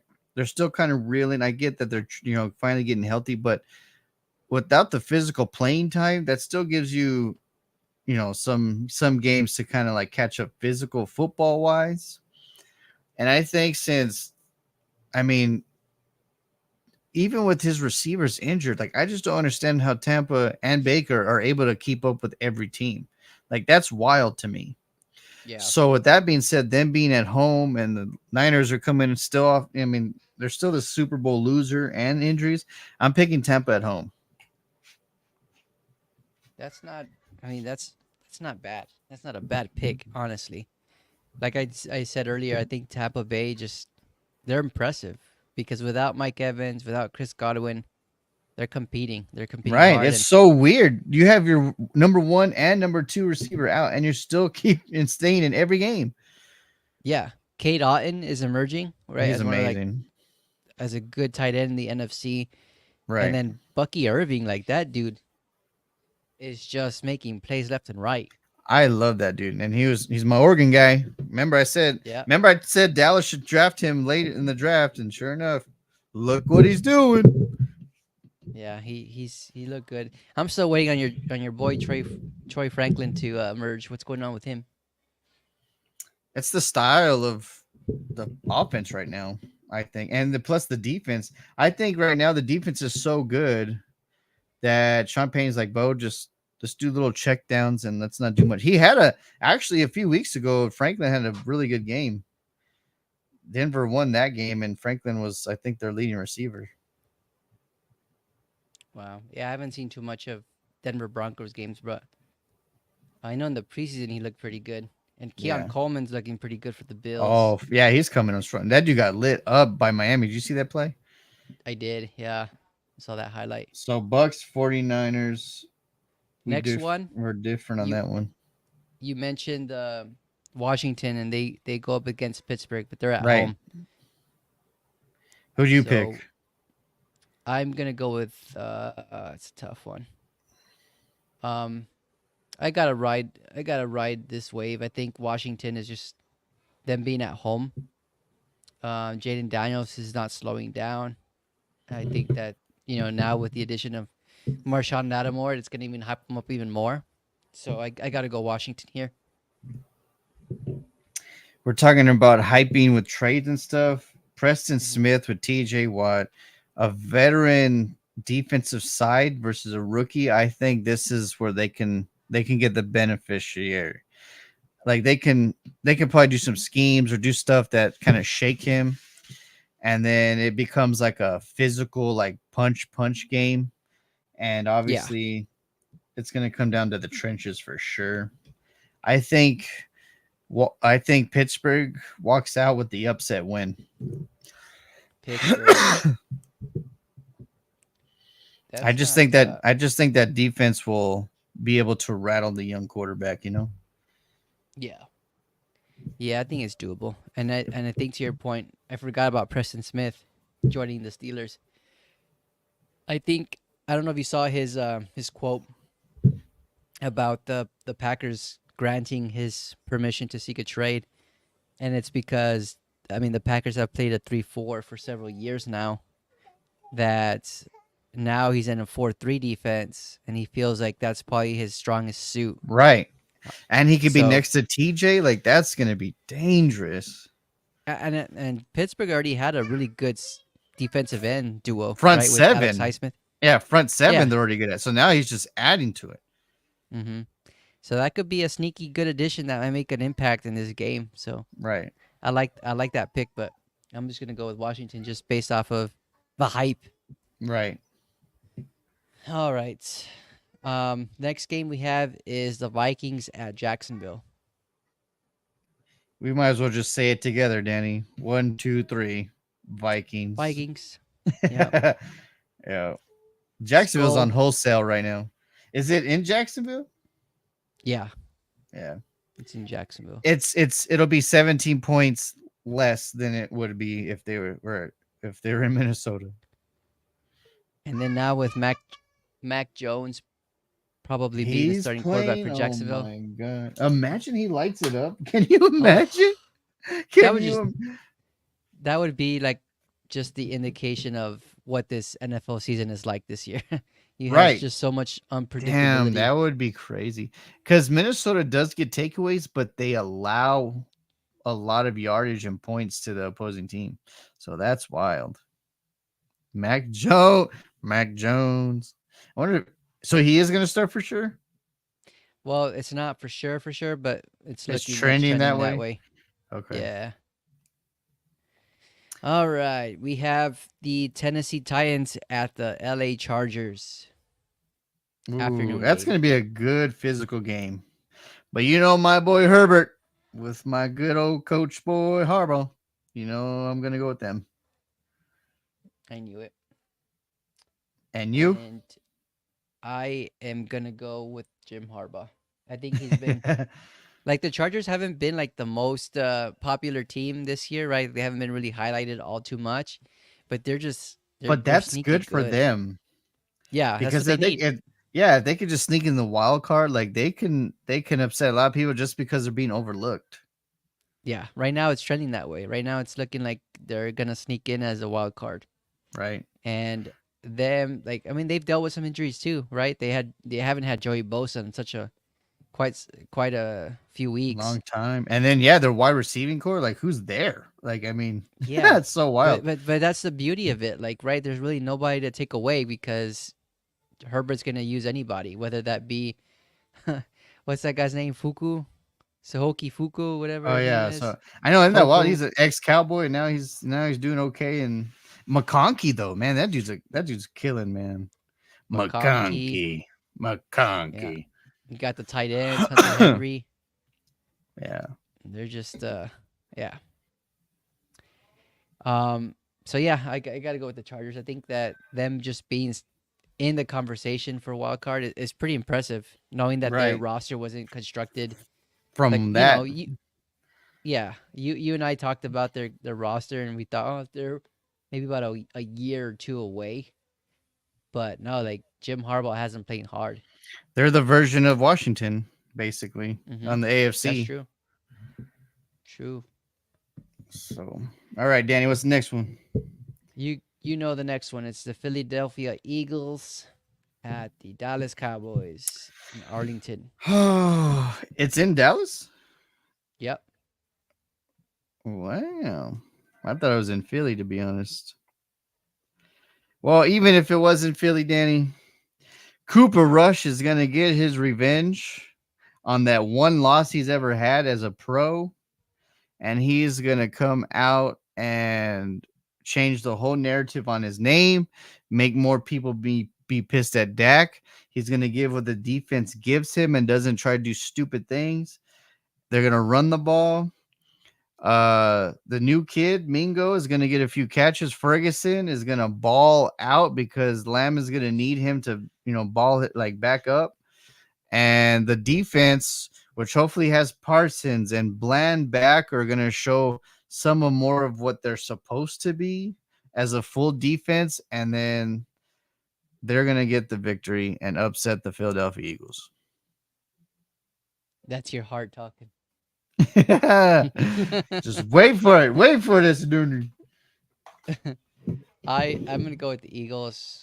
I Very basic of you. yeah, I I need don't trust anything flashy. Sirianni either, to be honest. Yeah, that's It's true. gonna get But it's gonna get hardcore, and then he's gonna be like, "All right, 4th and 20, let's go. We got this." if Dak was playing, I probably would have considered taking the Cowboys here. But with Cooper Rush, like not saying that he's not a capable quarterback or nothing like that.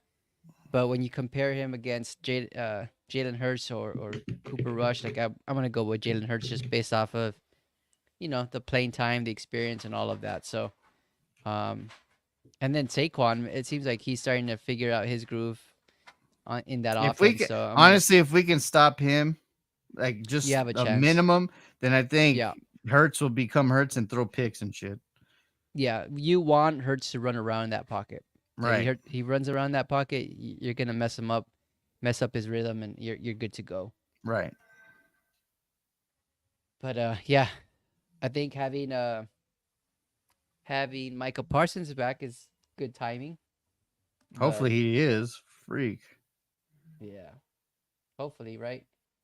He was Yep. supposed to play last week or 2 weeks ago, but he didn't. Yeah, yeah. Him or Bland haven't been back, man. I'm like, damn.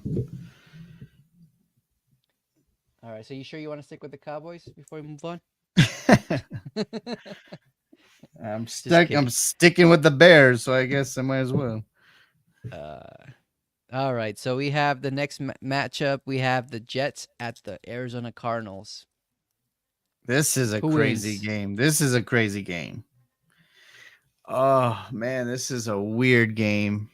Because if Scramble Gamble goes off, it goes heavy. It goes heavy Cardinals. But if Devontae Adams can keep clicking as they ended last week's game, then who knows? The Jets can pull this off. And Hassan Reddick, is he actually playing? Hassan Reddick? Yeah. I believe so. I think he's finally. I mean, he's practiced long enough to know what he's supposed to be doing, right? You would think. I think that the New York Jets get the upset win against the Arizona Cardinals. I agree.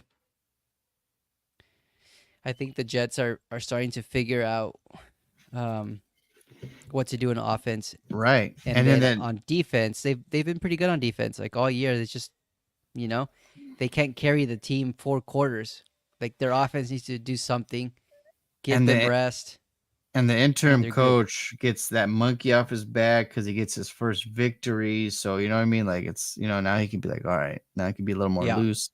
Yeah, I think the Jets get the upset win here. All right, we're on board there. All right, Sunday night football. Detroit Lions at the Houston Texans. Bro, a few weeks ago, this thing looked so pretty. Hmm. But now, this lion has tackled that bull. Is just like, "Arr," and just gnawing on him because this bull's dying. This bull is limping, and it could be a dead bull very soon. I'm going I Detroit. I gotta agree with you there. I think And they Houston is. play the Cowboys Monday night next week.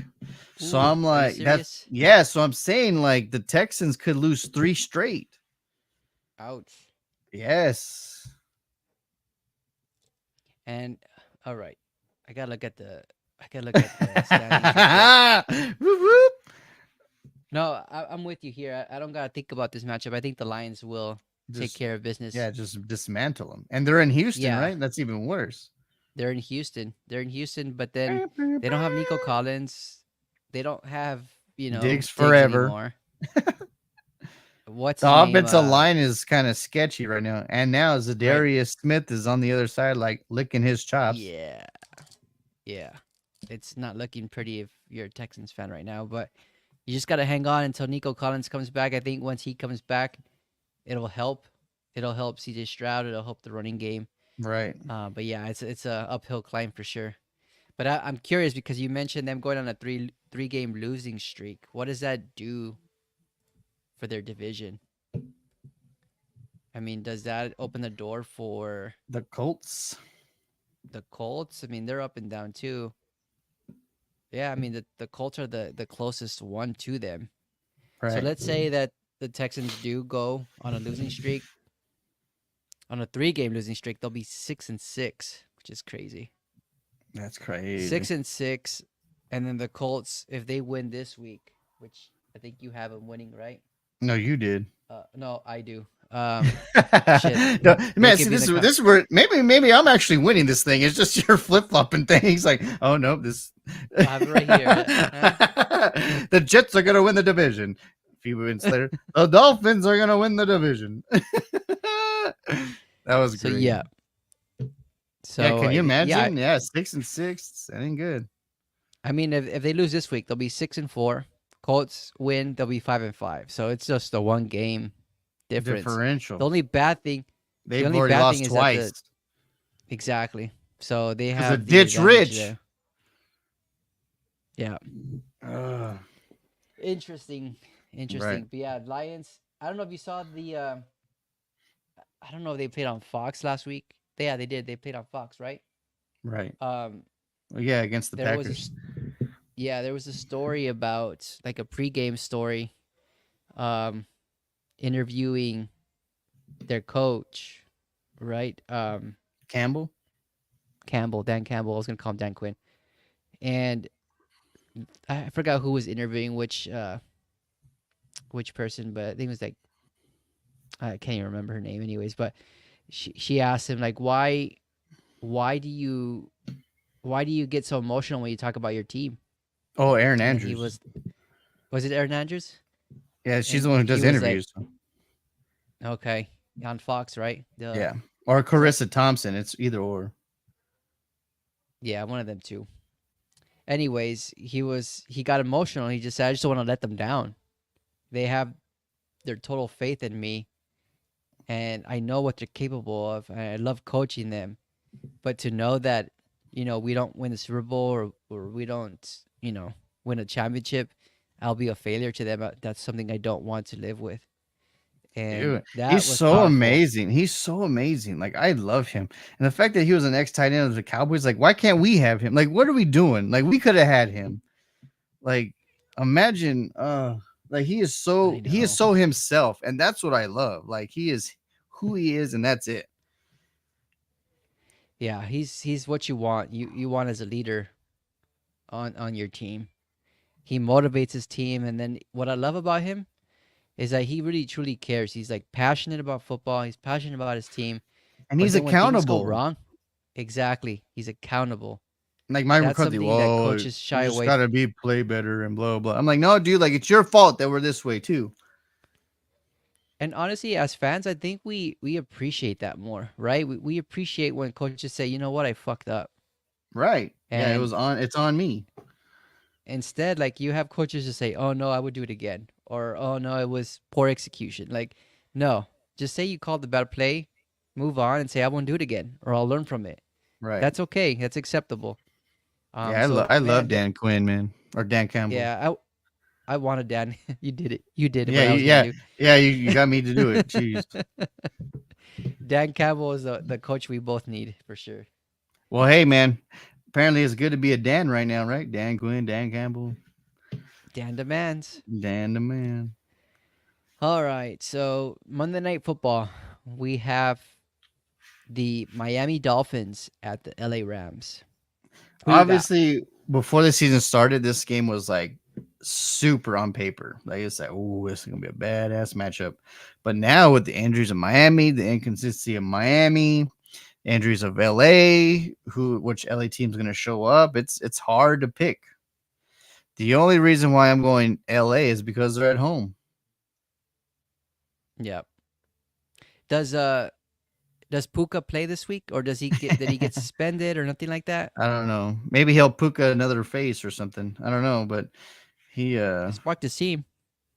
yeah, I mean they won. Dude, but that throw by Stafford in overtime was so pretty. Like it was Yeah. the only way or the only person that could catch it was Robinson. Like that was just amazing. Yeah. Thank God I picked him.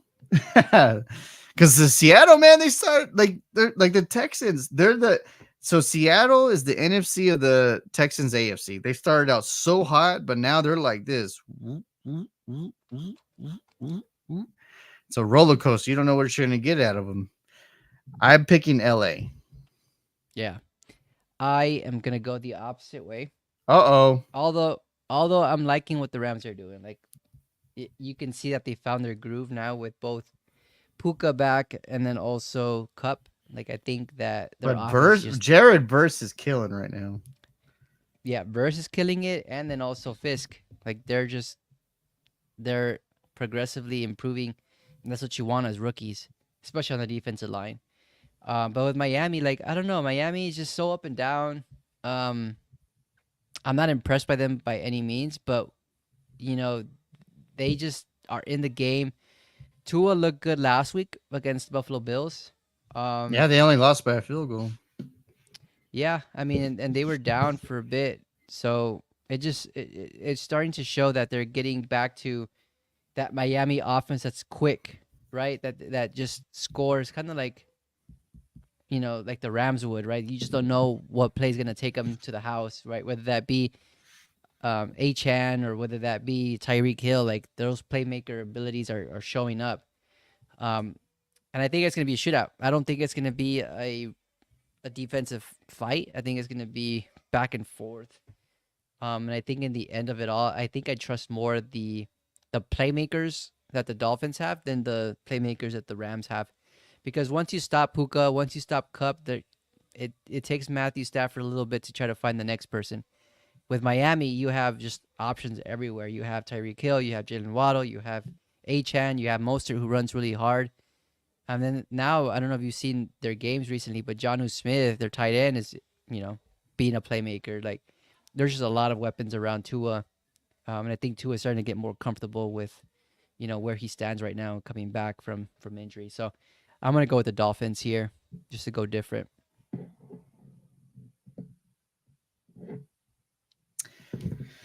Whew, well, that sums up week 10. Got some good stuff and good matches, and this week's going to be a telltale sign for a lot of teams. Yeah. Week 10 is usually the some of the you just lost your bid for the playoffs too because you're barely speaking or squeaking by. Like the 3 and 5 teams and 2 and 6 teams or whatever. Like if they lose this week, it's pretty much a telltale sign that you ain't gonna go nowhere. I mean, this could be the week. Like for example, like we're just looking at the schedule in front of me. The Colts, if they lose to Buffalo, that's a wrap. I would think, right? Right. Even if the Texans go on a losing streak, I think that's a wrap. Right. Denver. I mean, they still have a small window of hope, but if they lose again, it's just again an uphill climb for them. Right. Especially because you got to go your division. It's Kansas City and Los Angeles. So yeah. New Orleans New is done to Orleans, me. yeah. I mean, if they lose, that's a wrap for sure. You know, what would be a big shocker though if San Francisco lost this week. If they lost to the Bucks, that would hurt them tremendously. It won't be a shock, but it'll be hurtful to the Niner faithful and the 49ers because where are you going to go from there? I mean, it's going to be real bad. Yep. And the Cardinals, they lose. This could. I mean, right now they're looking pretty. I mean, they're on a what is it? A 3-game winning streak. It's crazy. Three game winning streak, and I mean they're number one in the division so far. And if they start to lose, then you open the window for the Rams. You open the window for the Seahawks. So yeah, there's just a lot of implications, and you're starting to see the playoff seeding kind of taking place, which is pretty cool. But Right. at the same time, from our position as Cowboys and Bears fans, it hurts a little bit. Yeah, because we're not in it. Yep, unfortunately. Sheesh. Well, that was week 10, 2 hours right on the mark. Yeah, pretty much. Yeah. Woo. So Dooney, it's always been fun, man. It's this one was like more mental for sure because we're tracking down our GM esque and vibe and all sorts of different things, but always a good time. Yeah, I gotta apologize to the viewers. I know that it's not the same, experience when we're not showing anything or sharing our screen. So apologize for that. We'll get that fixed next time, and we'll make it more interactive in that sense. But um, it's still fun to kind of run through these segments and do something Right. different. Absolutely. Always a good time. Did Gabe ever chime in or whatever? Like I haven't seen him at all. No, he's Is he probably still in busy today. still in Arizona or what? Nah, he's home. The Bears. Oh man. It was what 29-9? Jeez. Yeah, that day sucked, but you know what was pretty cool? We got to go to like so there's a CHGO Bears podcast that I listen to a lot. It's just Bears talk. There's two Bears reporters that run that show. In addition with two, well, there's three actually, three Bears reporters that run that show. Um, but they actually had a pregame event on Saturday night. So Gabe, Chris, and I went, and we got to meet those guys. Very cool, down to earth guys. Brick Griffin Um, went too? yeah, he went Oh. there too. And guess what? We got to meet Lance Briggs, and we got to meet Alex Brown. He was there. I Lance took a couple Briggs, pictures with them, and dude. I loved him. yeah. Oh, So I got to Lance share some Briggs. photos when I see you in person next time. Heck yeah. But Was it, hey, you're coming down Thanksgiving, right? Supposedly? Is yeah, that still a thing? I'll be there. Yep, I'll All be right, there. yeah, we gotta meet up, man.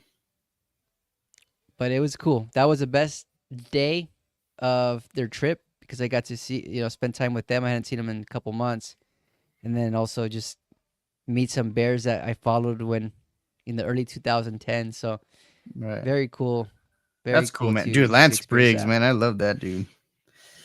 Yeah, he's big, man. He Oh still looks yeah. like he can play. I'm sure.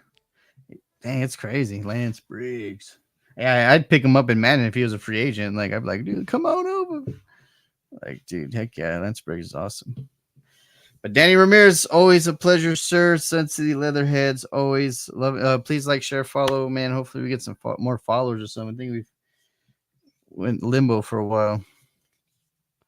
Yeah, we've hit a little bit of a freeze there, but we'll get it going. Slowly but surely, we'll get it going. Got to run some ideas with you about the show, so we'll do that offline. But always good talking football with you, Jay. We'll do it again next week, and Absolutely. we'll see what week 10 outcomes look like, and we'll Right. And discuss then we'll that see what happens going forward. for sure.